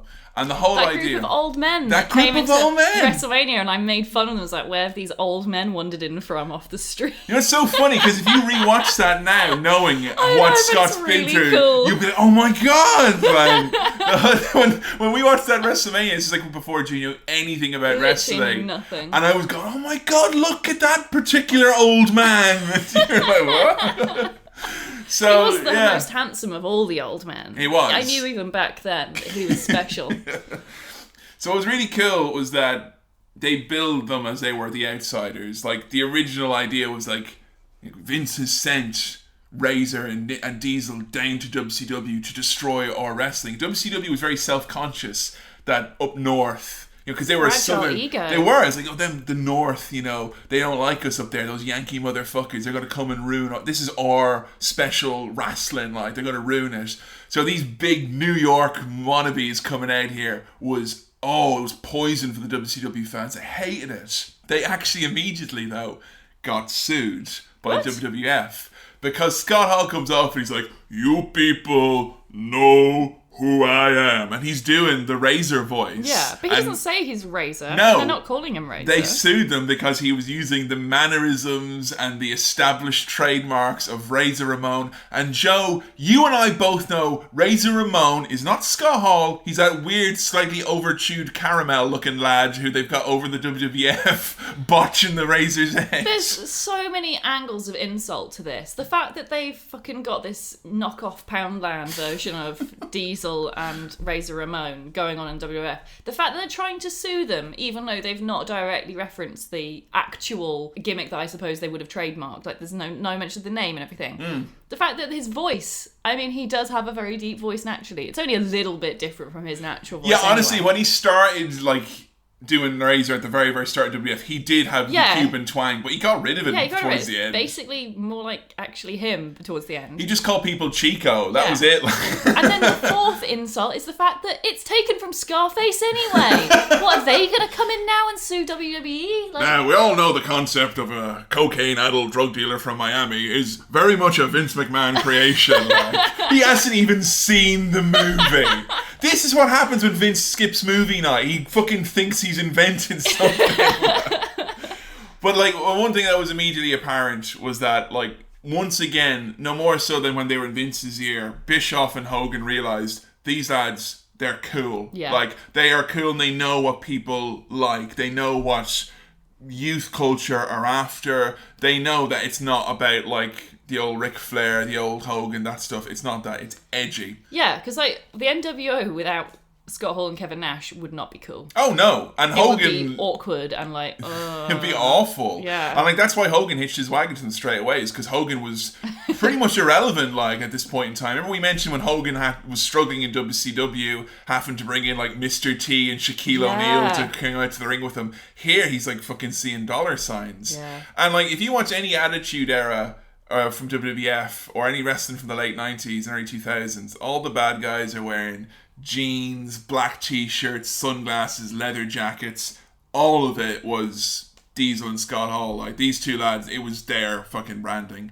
And, like, they were so smart because WCW was giving them guaranteed money, but WCW was really bad with merchandise. Like, they didn't know how to market merchandise properly. The NWO t-shirt ended up becoming their best-selling t-shirt ever because they would do things like, at an event, they would just get the big box of NWO t-shirts and go into the car park after the show and just start, throwing them out and selling them, like. Wow. And they had that kind of gritty, cool, like, I didn't buy the WCW shirt. I went out back and I bought the NWO shirt because it's counterculture.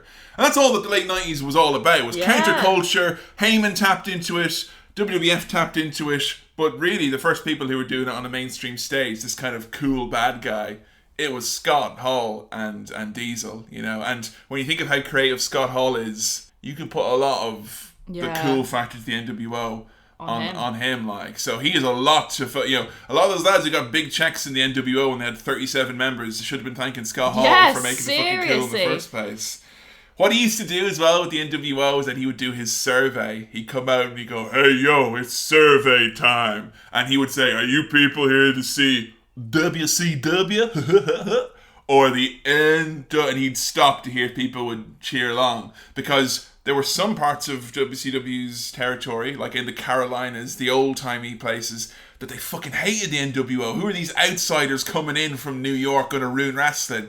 But if they ran in places like Pennsylvania and Philadelphia, they were like, these guys are cool as shit. Fuck WCW.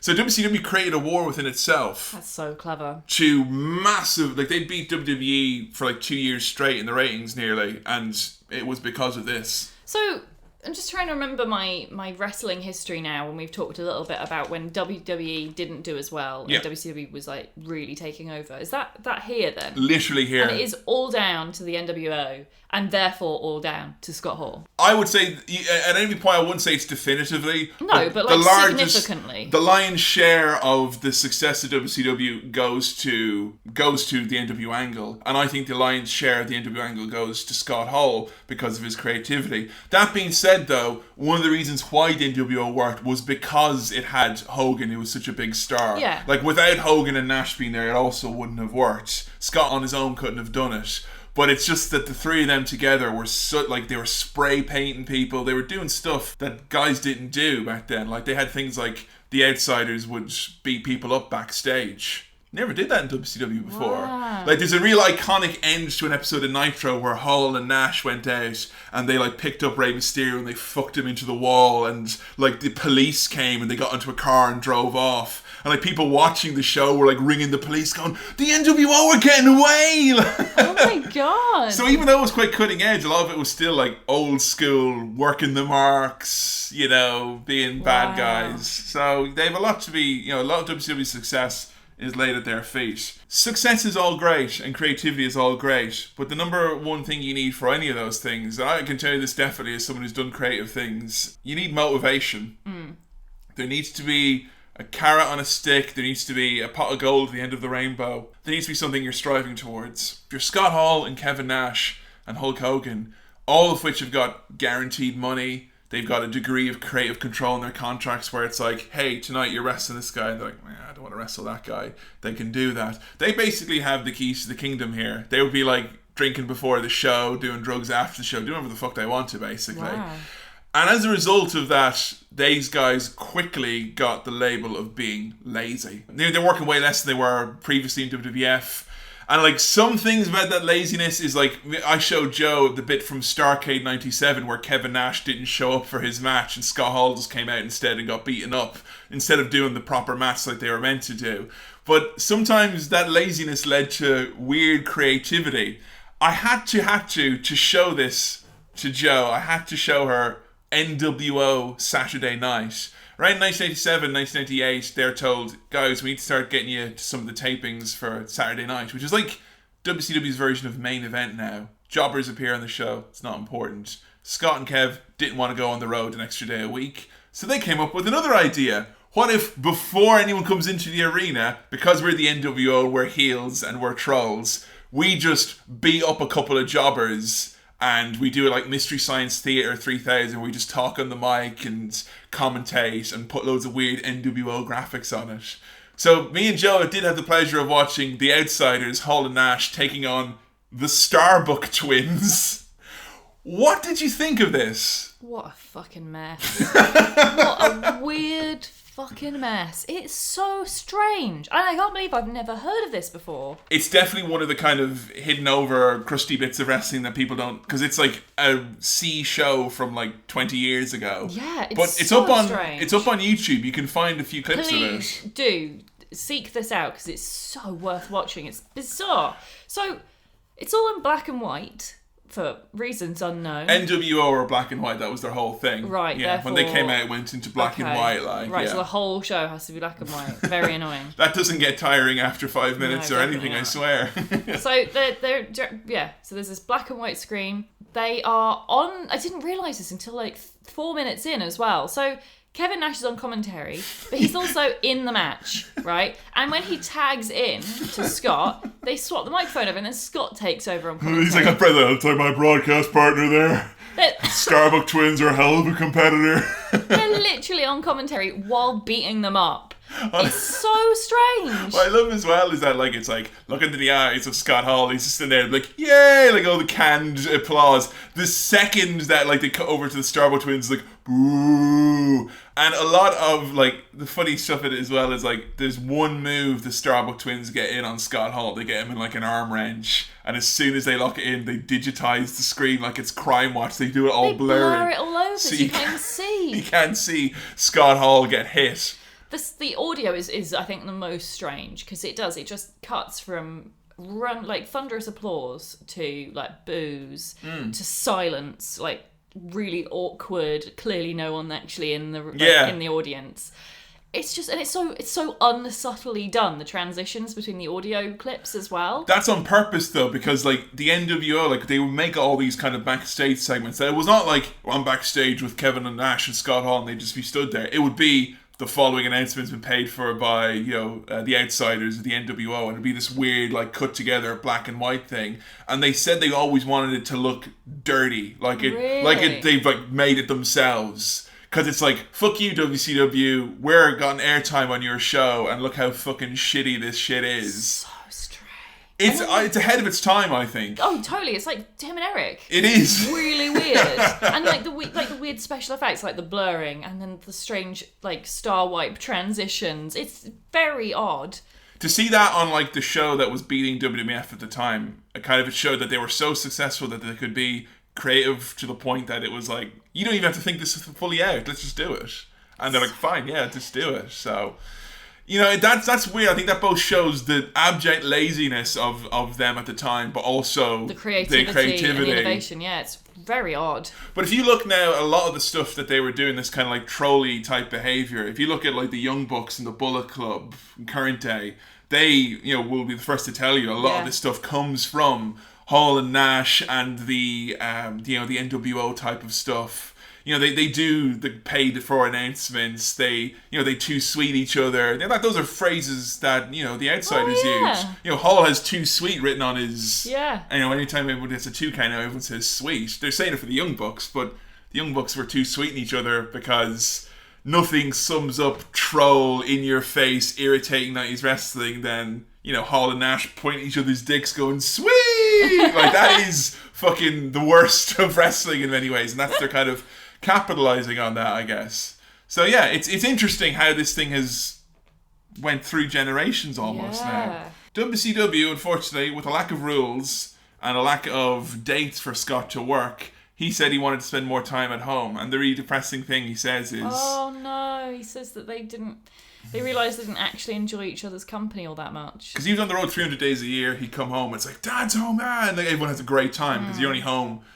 no more if you've been like one of those like long distance relationships where you see each other like once every 4 months and it's awesome, and then you have to see each other every day. It's like, it can be quite challenging for some people. And case in point here, he's at home all the time and he's in this big mansion, and his he hates his life. Like, his family life is horrid. So sad, especially because they interview his family during this documentary, and you do feel for his son who has grown up with a incredibly strong, impressive, aggressive father figure. Someone as cool as fucking Scott Hall. Yeah. But then who's actually absent for most of his childhood. Because they talked with Cody in this, and he was like, when I was a kid, all the kids in the playground were like, oh man, your dad could beat up my dad. And my all this dad type really of stuff. literally could. He literally would beat you up so bad. And yeah, like 98, Scott had like a really messy divorce, and he like disappeared from TV on WCW for a while. And WCW, in their infinite wisdom, decided, hey, now's as good a time as any to do a storyline about Scott's real-life drinking problems. Fucking hell. This is the first time have you kind of seen something like this, really, on in wrestling, is it? Where they've said, hey, this guy's got deep personal problems. Are you saying that they do this more than this? Oh, God, yeah. Wow. And the grand scheme of things... They didn't fucking learn their lesson. Oh no, I mean, WWF did this as well, honey What? bunny. Yeah, they did that as well. And I will say, out of all of them, I think this is probably just one of the slightly more tasteful handlings. No. Yeah. Some really shady shit that they've done over the years where it's like, oh, this guy's got personal problems. Let's make an angle out of it.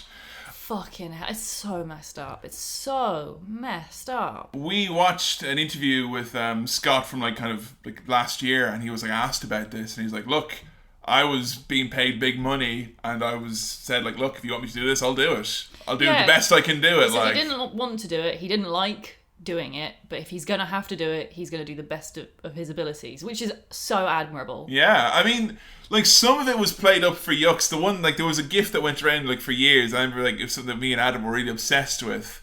But we never saw it in the context of this storyline. It's like it's Hall looking like he's about to reach out for a tag while he's got some guy in a submission hold, and he's reaching for a tag, but it's actually a glass of beer, and then he takes a sip out of it and passes it back and keeps doing the move. But we watched our next match is Kevin Nash versus Scott Hall, which is like the kind of the crescendo of this storyline, and the video package where it's like at the start it's like Scott's like, "I hate you, Kevin. You've held me back my whole career," and then it's like the next promo, he's like slurring his words, and then like by the end of it, he's like in a fucking bar, like covered in sick, going like, "Hey, let me tell you." There's literally a clip of him throwing up into his hands, like lying on the ground. His head in the toilet, like. Yeah. Oh man. How much of that was actual alcoholism Scott Hall really was going through that at the time, and how much of it was them with the angle? Well, he said himself, like, he wasn't like drinking like before he would go out and wrestle, because he said like bumping and actually working when you're full of booze is like literally like hell. You can't do it. So he was drinking like after the show's load. So this was all like play pretend when he was doing all this, coming out, because he comes out for this match, he's got like a glass of vodka at the start. There was loads of matches he would just come out with a drink and he'd pretend to be drunk and all that. But Scott legitimately did show up, particularly when he was doing promos. He was only just like to do a promo or take a bump. He would show up drunk. Right. Like there is a famous clip for when they're like WCW used to do a spring break show where they would go to Florida. The sole purpose of which is so the wrestlers could go out and party at spring break and pretend that they're fucking 19 again. Wow. And the pool would always be like a pool beside the ring. It's like it's spring break, and like Hall and Nash come out and they're both wearing Hawaiian shirts, and Hall is fucking low. He's so drunk. He cuts a promo and he's like, someone call the party police, cause there ain't no rules. And he's just fucking loaded. He's so drunk. And like there's sad stories around this time, like when they're doing this angle at the spring break, and Bischoff goes over to him and he's like, "Are you going in tonight?" And he's like, "Oh yeah, no, Big Show's gonna throw me in the pool at the end of the angle. That's what we're gonna do. He's gonna press me in." He's like, "No, rehab. You're going into rehab tonight, right? We're gonna put you in rehab because you're fucking drunk, like showing up here."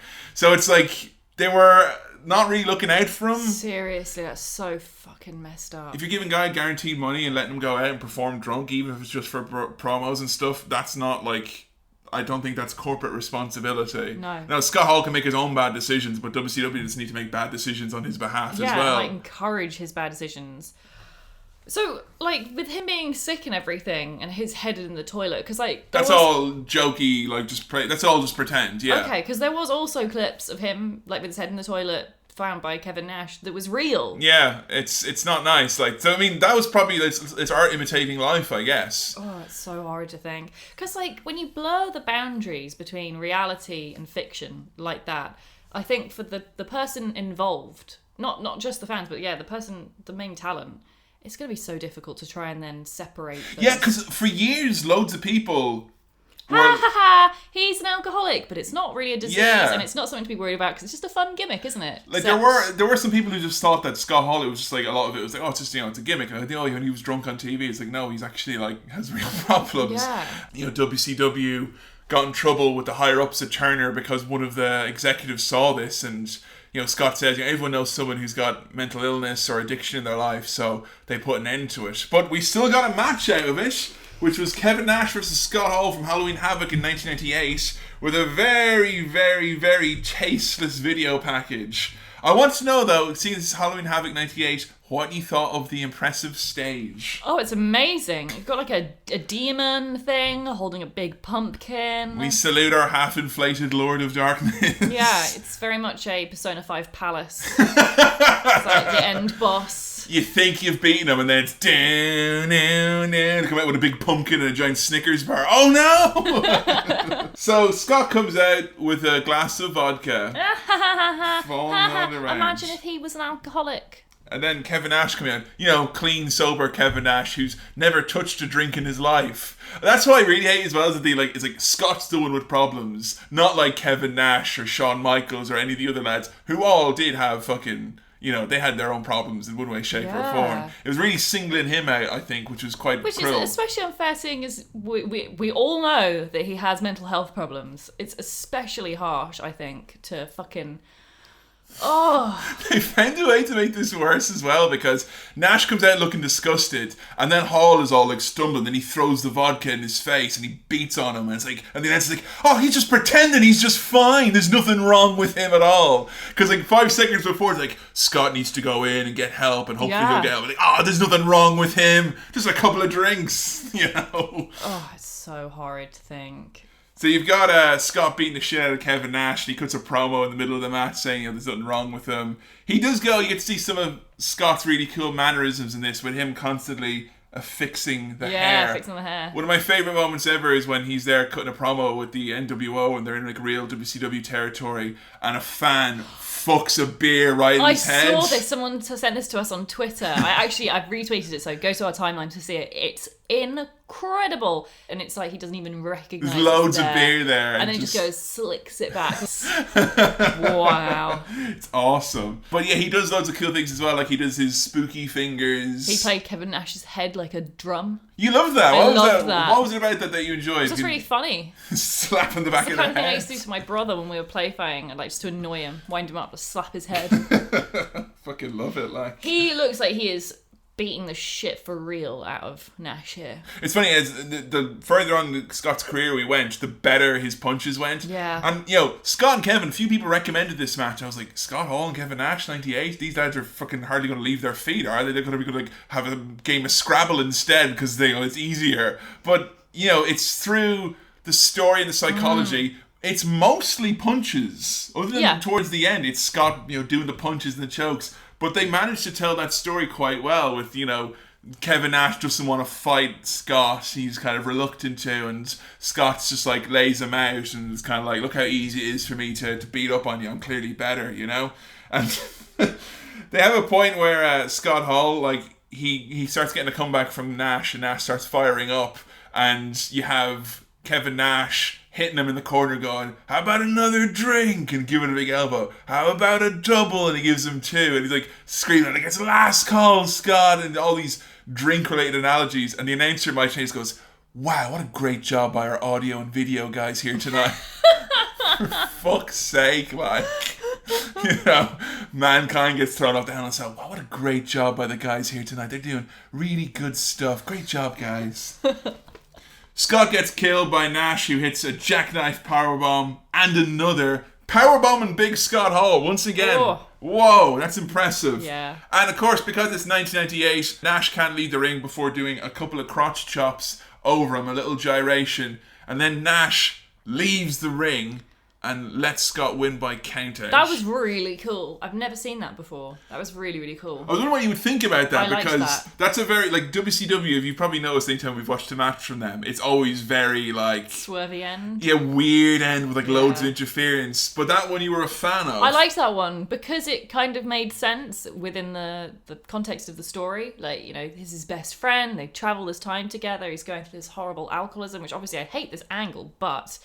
within the context of it, I think leaving him in the ring is very poignant. Yeah, it was cool, wasn't it? You're not worth it now. Yeah. You're not even worth me pinning you. There you go, you've won the match. Good job on you, kind of. Yeah, He's like, I hope you're fucking happy. So the angle was tasteless, but the actual match itself, was good, yeah. I was seriously, this was the match I put on here, which is like, and let's see how shit it was in WCW, because people had recommended it, but I thought it would be a shit show and expose a lazy, unmotivated, awful taste of storyline, and I thought it was good. Credit to him, when he said he didn't like the angle, but he'd do his goddamn best, he was not lying. He did his best, and it was he made I don't want to say champagne out of shit, but he made something better than shit out of shit. He's certainly the best drunk I've ever seen on wrestling, like in a storyline. I mean, whatever accolade that is. Mr. Leahy, the two most accurate fictional alcoholics that are also actual alcoholics. Yeah, jeez. What was your star rating for this much different match, I guess I would call it? I gave this 3 out of 5 stars because, while the angle is a garbage fire, this match itself is actually pretty good. And the punches from Scott are definitely worth seeing. They are amazing here. I think it's definitely, as well, as a new fan, worth checking out. I mean, all these shows are on the network, all the WCW shows, just to see, like, I guess it is 20 years ago, nearly, but just to see, like, what was considered okay for a number one company to be doing at the time. It's horrid to think. Yeah, you won't be seeing anything like that anytime soon. Good. One would hope. Unfortunately, Scott's rest of his time in WCW didn't fare much better. It was kind of absences followed up with him coming back for a bit, and then again he'd be gone. And like the last year or so of WCW, they were basically just like running a teaser angle, like, oh, is Scott going to be brought back? They'd have like Kevin Nash fighting matches to win Scott's contract back. And the reality was they weren't bringing him back because Scott was on his guaranteed contract, but he wasn't fit to work a lot of the time. And yeah, that was it. No more Scott, really. And that's a shame because you'd think with him having the world in his hands in 95 or 96 when he came in, surely you think Scott will be straight away a world champion. He'd get to be a top guy, get a top run. And still, he never got that. Like, he had a few title matches in WCW, but again, he never got to the heights he should have. So unfair. To think like DDP managed to reach that and Scott didn't. Yeah.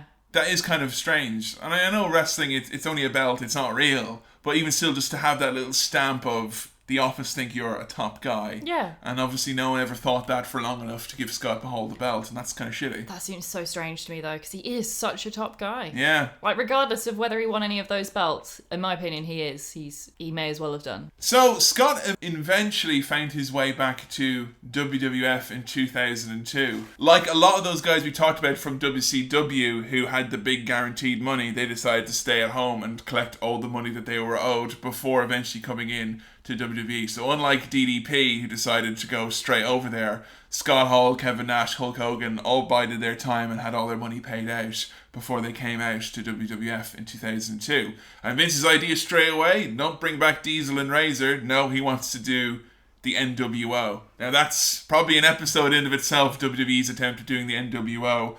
But needless to say, times had moved on, and straight away, Hall and Nash, particularly Hall, was getting a bad reputation backstage. Because people had heard all the stories that, oh, these guys are just in it for themselves, they just want to make money, they're gonna, do like the click again, and young up-and-coming guys aren't going to get their chance, these guys are going to run roughshod.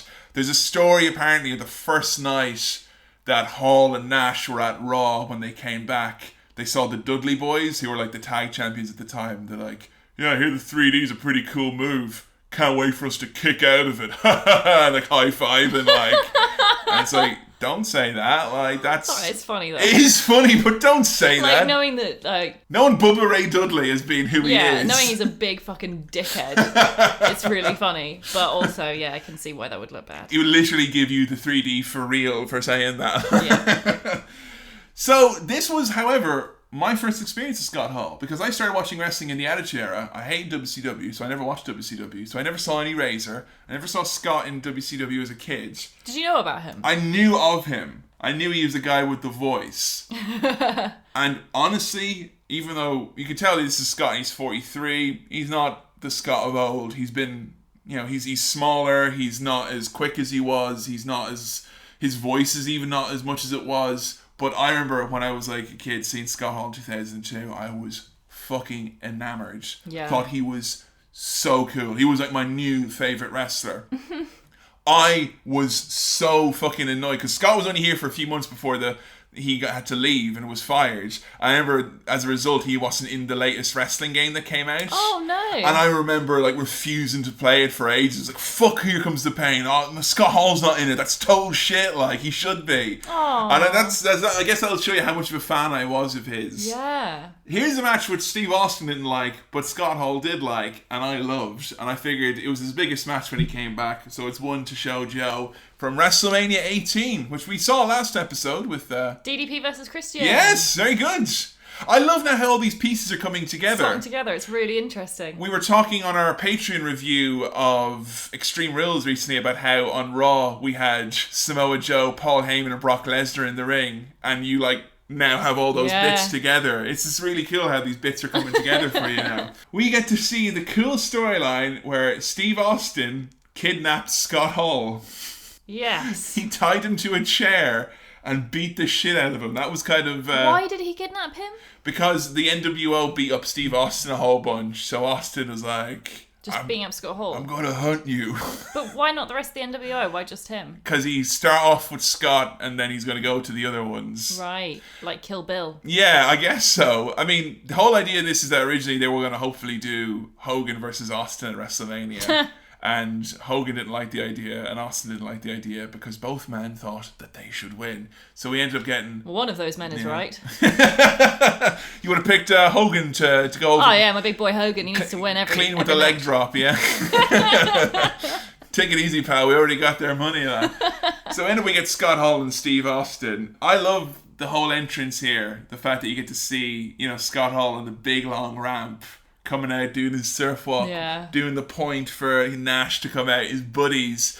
What do you think of like the black and white effect when they're coming out, like making it like it's special for the NWO? I like it just for the entrance. It's fine. Yeah. I didn't like it with the Saturday night thing where it's the whole of it in black and white. That's just That's way too much. Yeah. So we've got Stone Cold Steve Austin going after Scott Hall at 1,000,000 miles an hour to start this one off. I fucking love it. Both of these lads are doing horrible, sick chops to each other. Well, except Steve Austin's punches look weak as shit in comparison. Oh, the punches, yeah, Austin's punches are like... It's wow. Now, he looks so rubbish in comparison. I love Steve Austin. I think he's amazing. And yet when he's in the ring with Scott Hall... throwing those punches. He looks like a jobber. It's just nothing in comparison. It's funny because Mick Foley coined the phrase, it hit me harder than a Steve Austin comeback punch. Austin has gotten the reputation as being a little bit stiff or snug with his punches. I've never heard anyone complain about Scott Hall's. That's amazing. And it's like Austin's punches, you say, look like shit. They do look like shit. And they hurt.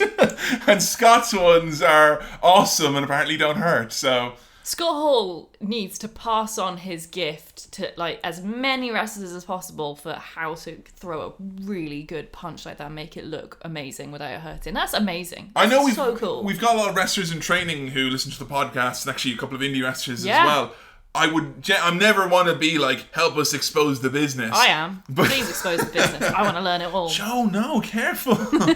I would love to know about how Scott gets that noise, that slap, and just... Because I know Kurt Angle does a similar big wind-up and a stompy type punch, and Kurt Angle is someone who I would consider to have also brilliant punches, but Scott's are another level. They're just incomparable to every other punch I've ever seen in my whole life.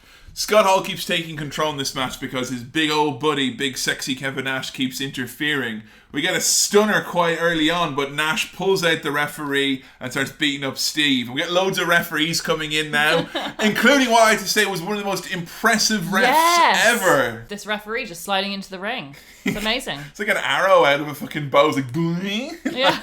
That's not even the greatest ref slide of all time. There are better ones. Really? But I hope this is the start of you loving ref slides, because there's a couple of things I love in wrestling. I love referees sliding into the ring really, really far as well. Yeah. That's like a thing that I love. So let's try and keep an eye out in the future for got any good ref slides. How to ref slides. Yeah, how to ref slides. You got a good one, a good gift, send them in. Charles Robinson, 19, he slid so far he nearly came out the other fucking side. It was amazing. Like, do they grease up the referees first? Yeah, oil them up. Baby oil. It's the secret. It's so funny how the crowd are booing Scott, but when he does things like he signals for the Razor's Edge at one point, his finisher, and the crowd like do a massive pop, and when Austin reverses it, they all boo like motherfuckers. Yeah. I didn't have a chance to talk about it, but the Razor's Edge, then known as the Outsider's Edge when he was in WCW, the big crucifix powerbomb. So cool. What is it you like about that move? It's the fact that he lifts them up on his shoulders. Yeah. Like, so, yeah, for people listening at home, I'll try and describe it best as I can. So he's facing away from them. They're facing away from him. So he's got them on his back. Like, it's called it's basically held up like a crucifix powerbomb, on your back, yeah. And then you throw them forwards. But the way he does it isn't just the throwing them forwards. He fucking topples. Yeah, he leans like a tree falling forward, yeah.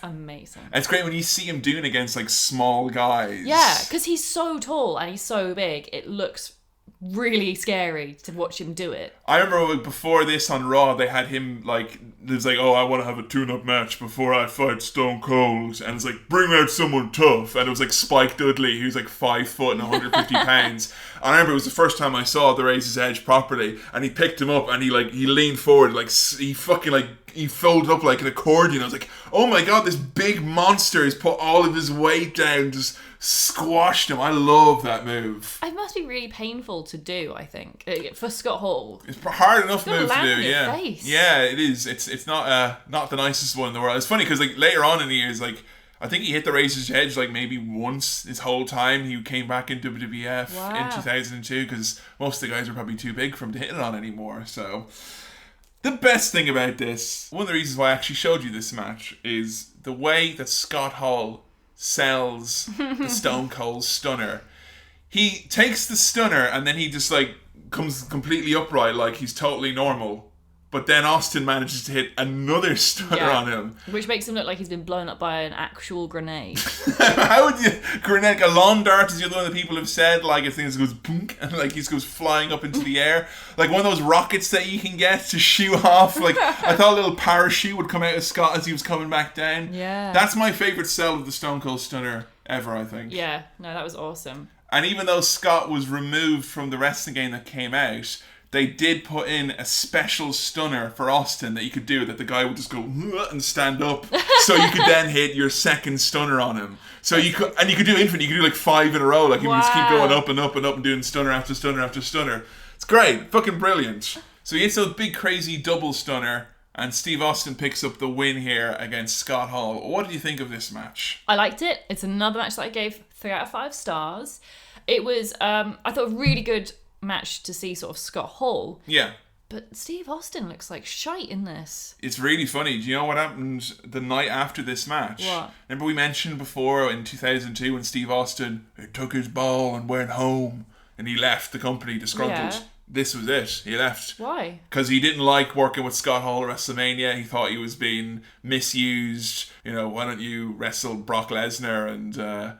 lose in 10 minutes or whatever, and Austin was upset. That was that. So he left the night after this. He came back a few weeks later and then was around for another month or two. Then Austin was gone again for like a year and a half. So this was, I was actually wondering if you'd pick up, because this isn't like fiery, proper Steve Austin. This is like worst example Steve Austin. Yeah, so you're right to pick up on that, because Austin was pretty much out the door for a while afterwards. That's strange. I wonder if before then, even this match started, if he was already a little bit like... knew he was going, because it doesn't seem like he's putting in the effort. Well, WrestleMania 17 main event against The Rock, World Championship, broke box office records for the company. WrestleMania 16, he wasn't there because he was injured. 15-14 main event for the title, won the title both times.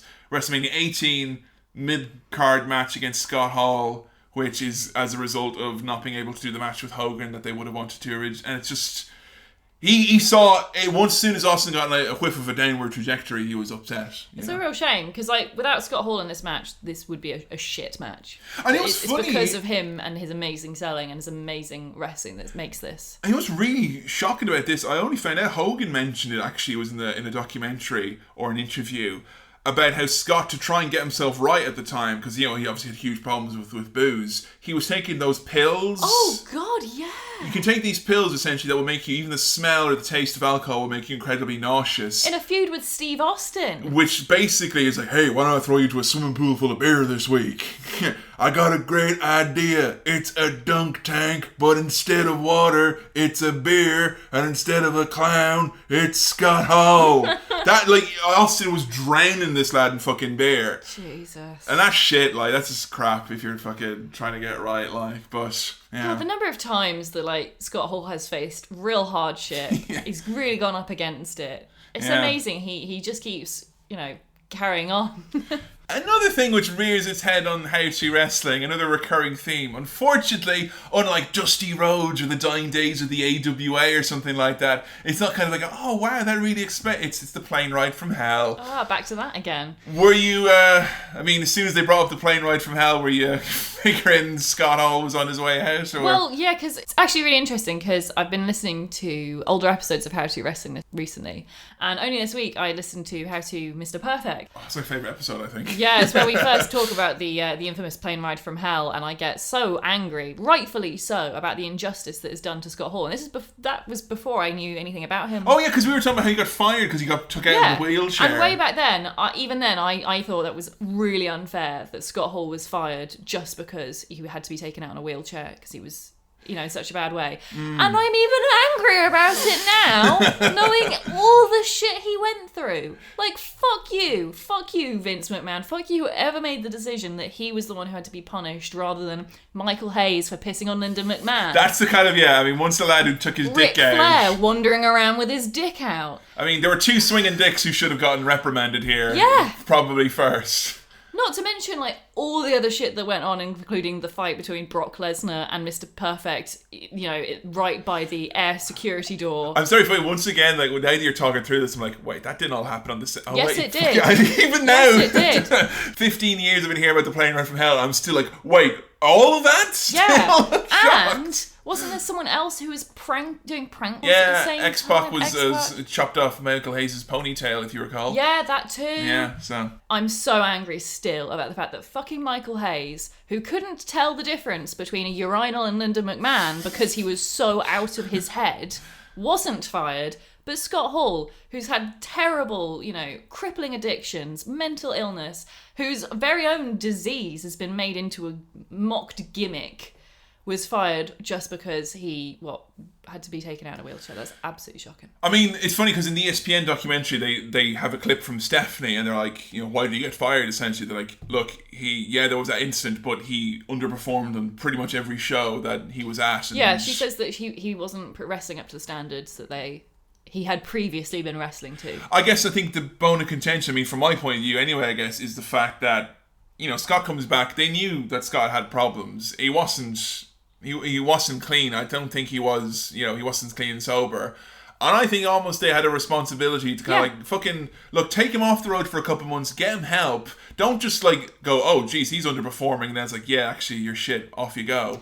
And because the years that followed from there that's the darkest timeline of Scott Hall. That's where all, he says he totaled 6 Cadillacs in 6 years, and it's just fucking hell, And it pisses me off too that they mentioned in this documentary, they interview Stephanie, and she's like, oh, we must have spent nearly $3 million on his rehab. And it's okay. It didn't work though, did it? You spent all this money on rehab. Have you ever thought of getting him actual therapy? Because he talks about why Kayfabe Commentaries did a kind of a shoot interview with Scott where they talked quite in depth about a lot of the rehab and stuff he went to, because Scott was known after he left. He had a lot of dark times. He was in TNA a couple of times. He would always leave and come back. But usually when you're hearing about Scott, it wasn't because of the great match he had in TNA. It was Scott has been involved in domestic disturbance, or he's been arrested for there's so many mugshots of Scott from this point in time.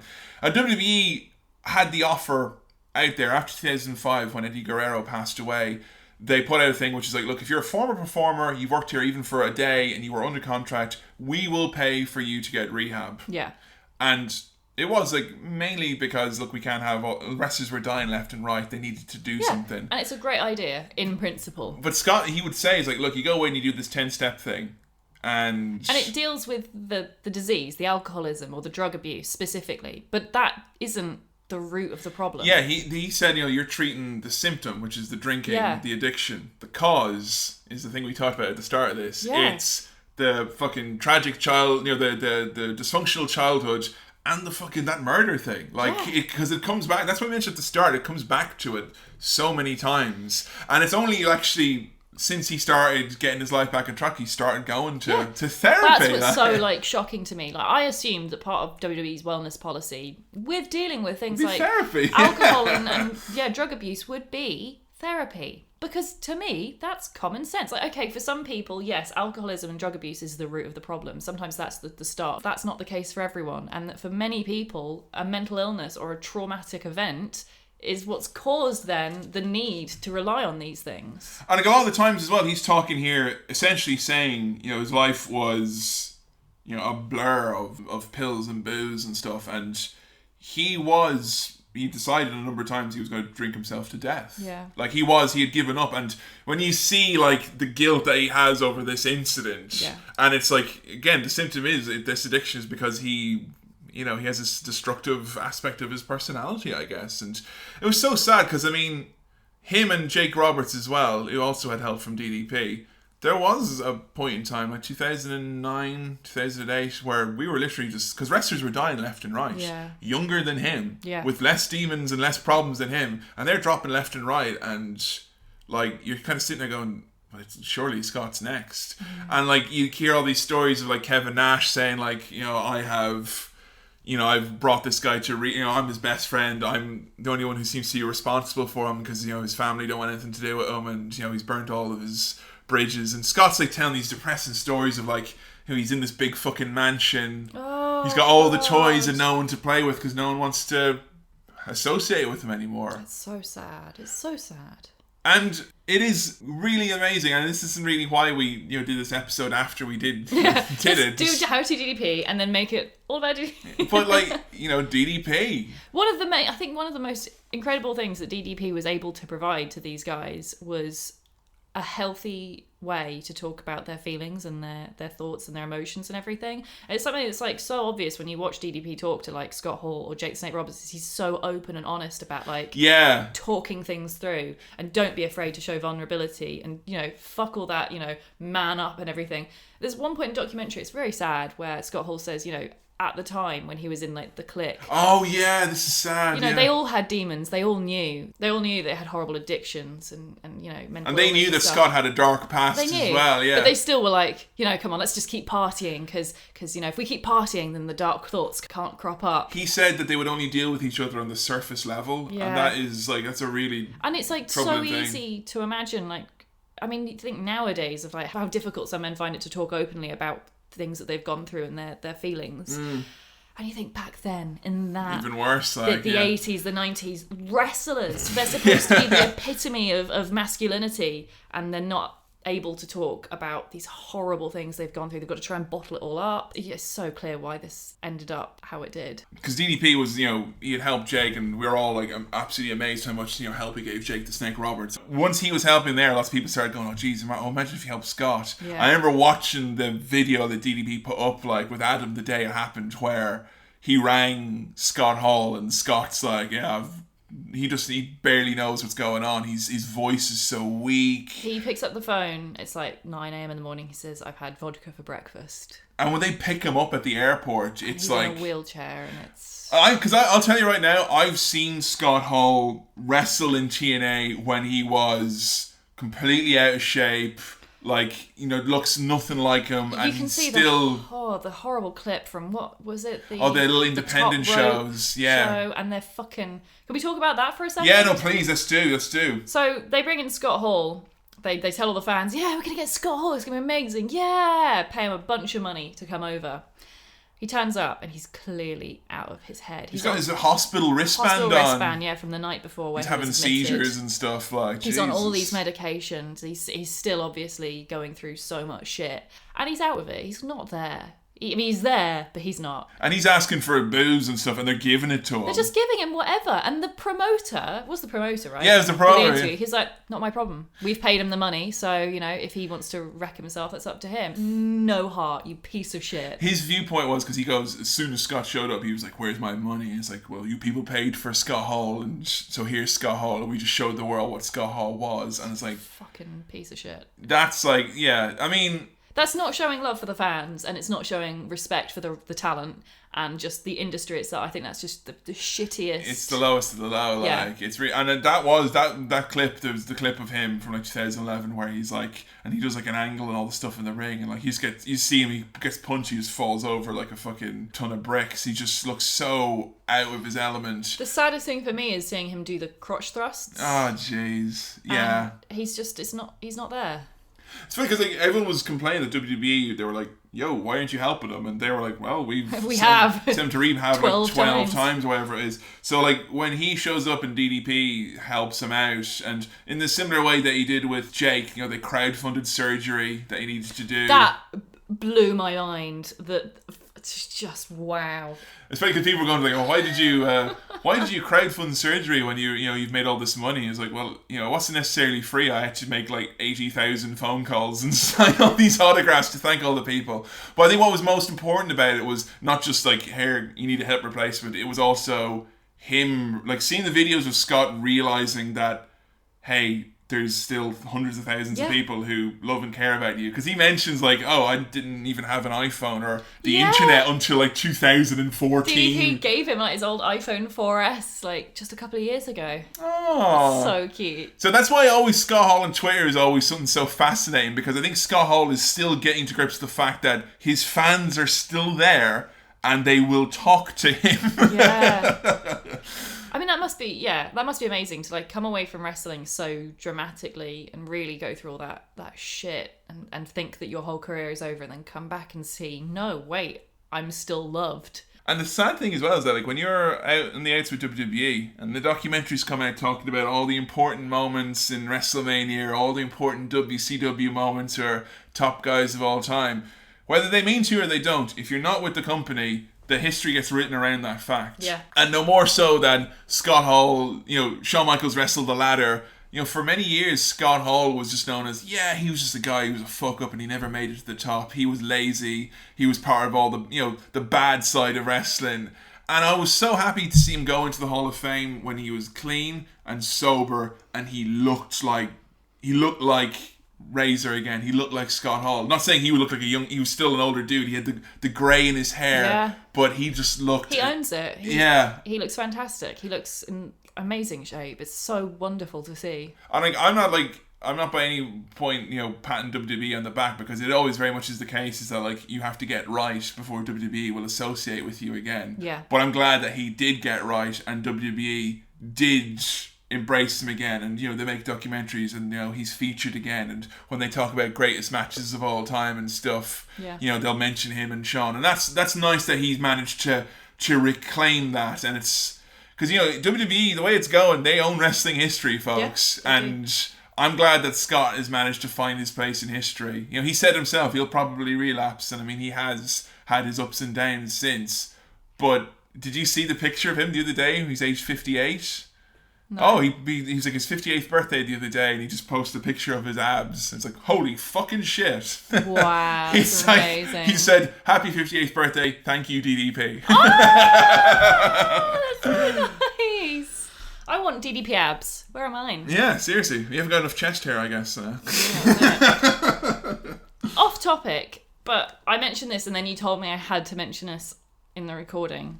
But I think I saw Bruce Forsyth. What? You told me to mention it. When and where was this? It's about the time when they crowdfunded the amount he needed to get the hip replacement. It was an old man, and you said no one's ever said he'd look like Bruce Forsyth. Oh, it's someone at the Hall of Fame he shakes hands with. Oh God, it's Bruno Sammartino. You said it was Bruce Forsyth. Oh my fucking God. Sorry.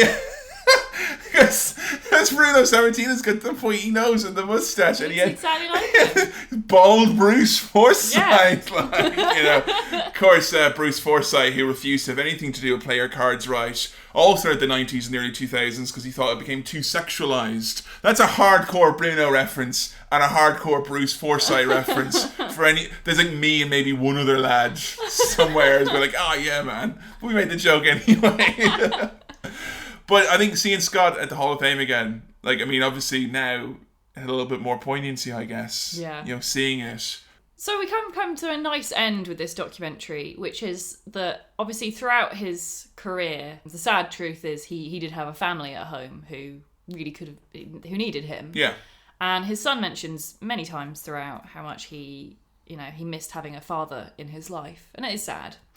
But what is a lovely thing about him being able to sort of get his life back together with the help of DDP is that he's managed to like hang out more with his son. Yeah, he reconnected with his son Cody, who's actually since been trained to be a wrestler. And so he's directly training him now in everything he knows to become this star. There's no better person to train you, that's really cool. We often talk at the end, it's like, oh, we kind of wish someone could have like a lasting legacy and pass stuff on. Kurt Hennig, perfect example. He never got to train his son, who is also a wrestler, and that's always been, I thought, really, really sad. It's so nice to be able to think that he's got this relationship again with his son. He's training him to become a wrestler, and he's got that. He's still way young enough. He's 58. That's so young. Yeah. He's still got so much time to pass on all his skills. He's always said he wanted to do commentary or be involved in creative. Yes, with that voice. Get that man to the performance centre. Please. Because that charisma, the the punching, everything, the gimmick knowledge, and he's so good. It's funny because there's very few people who ever envision like replacing someone like a Dusty Rhodes in terms of getting into your character and stuff. But if his head was right and he kind of had support to help him learn how to teach and whatnot, I don't think there's a better mind you could learn from in terms of character than if you had Scott Hall in the Performance Centre. That'd be pretty fucking awesome. I'd say. Cool. Also, as well, I so want to have Curtis Axel and Cody Hall in a tag team. Yes. I'm Curtis Axel, a big Cody Hall, the tag team champs. I'm running on them all. Debuting at the Wrestle Rock Rumble. Well, fuck, if we have Great Balls of Fire, we can have Wrestle Rock Rumble, surely. Yes. Come on. Right, let's get into some tweets about the bad guy, Scott Hall. Nothing too good for Razor Ramon. Good food, good drink, good chicas. What is this, man? It's the bill, Senor Razor. You got a bill for me, man? You know who I am, man? I am Razor Ramon. People find out I eat in this restaurant, they line up down the street, Chico. Get out of here, man. What's next? Maybe I could mop the floor for you, huh, man? You like that? Here, man. Come here. Maybe I picked the food from your teeth. Would you like that, Chico? I picked the food for you. What's next, man? Huh? Maybe I could bust the table for you, Chico, huh? Would you like me to clean the table for you, man? Maybe I could clear the table, huh? Is that what you would like, man? I clear the table, man. I clear the table for you, man.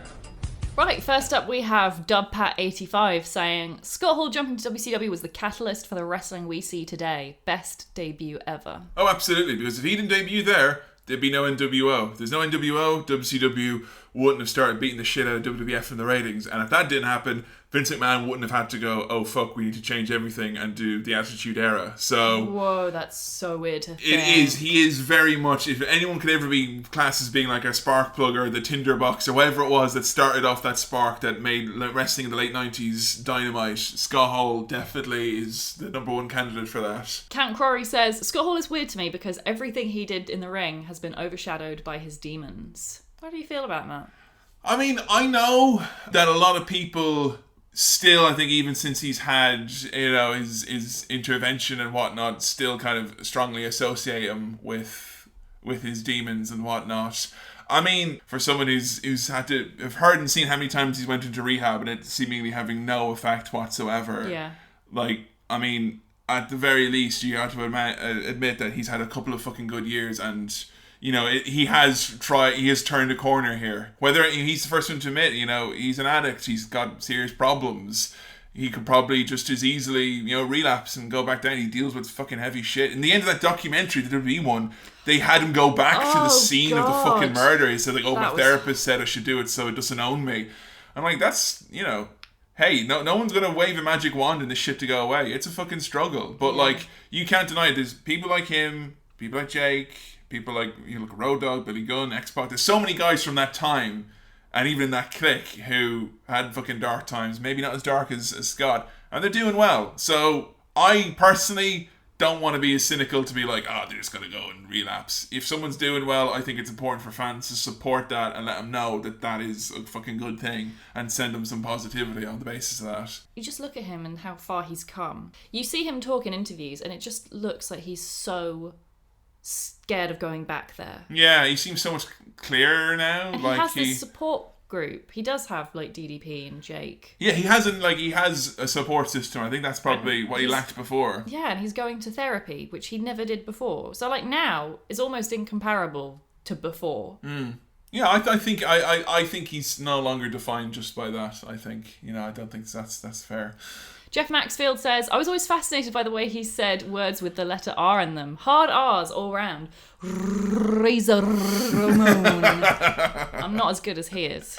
Goad Phillip says, he tasted Goldberg. Joe will like that. I do like that. Please tell me that story. Yeah, he hit Goldberg with a taser. I mean, we'll probably get to see that very, very shortly, let's just say, without spoiling anything. Spoilers for the next 5 minutes, but Joe will get to find out more about that very soon, don't you worry. Loki Fide says, a top heel living the gimmick and looking after young guys in the locker room. Picks up loose leg during abdominal stretch.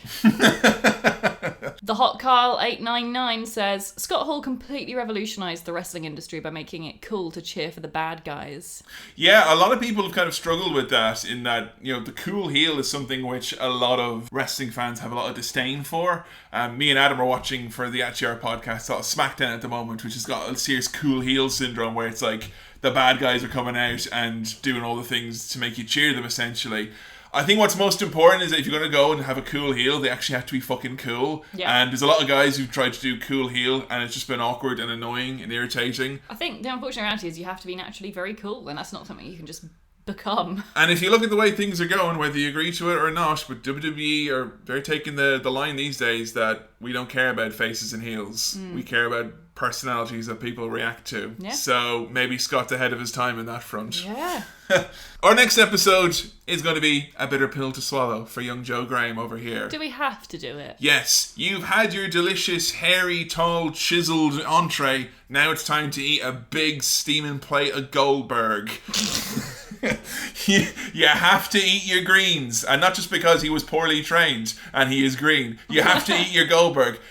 For those of you who've been a backer on Patreon, we've had a very interesting kind of journey over the last couple of months. Starting way back at Survivor Series, and we review all of the pay-per-views, even those that are 2 a month, so there's like 28 episodes up there now, in case you're thinking of becoming a backer. But one of the most interesting things about that is always that Joe's a new fan, kind of has to try and interpret a lot of WWE's booking, particularly when it's like, it's a guy you don't know about from way back in the day. We had Goldberg come back in Survivor Series in November to a massive load of ballyhoo that Joe simply could not... I don't say you couldn't understand, but it certainly struck you as odd.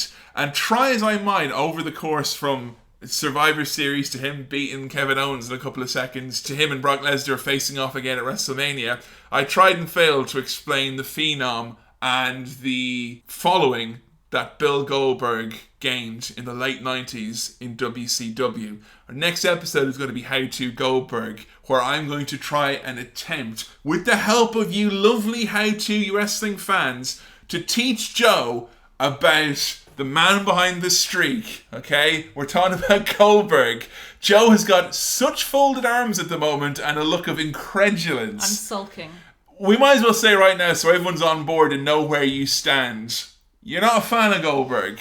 No, but it's interesting because there was a match earlier on when we first started How to Wrestling, before I'd seen, I think it was like maybe our 4th episode or something, really early on. Yeah. And I really liked the match, but I can't remember who it was against. That's funny because I remember one of your first experiences of Goldberg was Goldberg versus Lesnar from WrestleMania 20 with Austin as the referee, and that match is fucking... Yeah, no, I one of hated the that worst match. But no, matches. this was before that one. So you have seen some Goldberg that you have liked. Yeah, but I only am even aware of this because a fan actually told me, like, you've tweeted in saying, actually, you watched a Goldberg match really early on in the show and you really liked it. So, is it right to say you don't get Goldberg? I don't get it at all. The 3-minute matches, just squashing. That's he a long always one wins. for him. What he does is the finisher. My main problem is that the only reason he wins is because he does his finisher immediately, which is just like, well, then everyone can do that. This is going to be a really challenging one for us to do. Mainly because if we sit down and we just pick 4 matches... Yeah, it'd be like a 10-minute episode. It'd be great.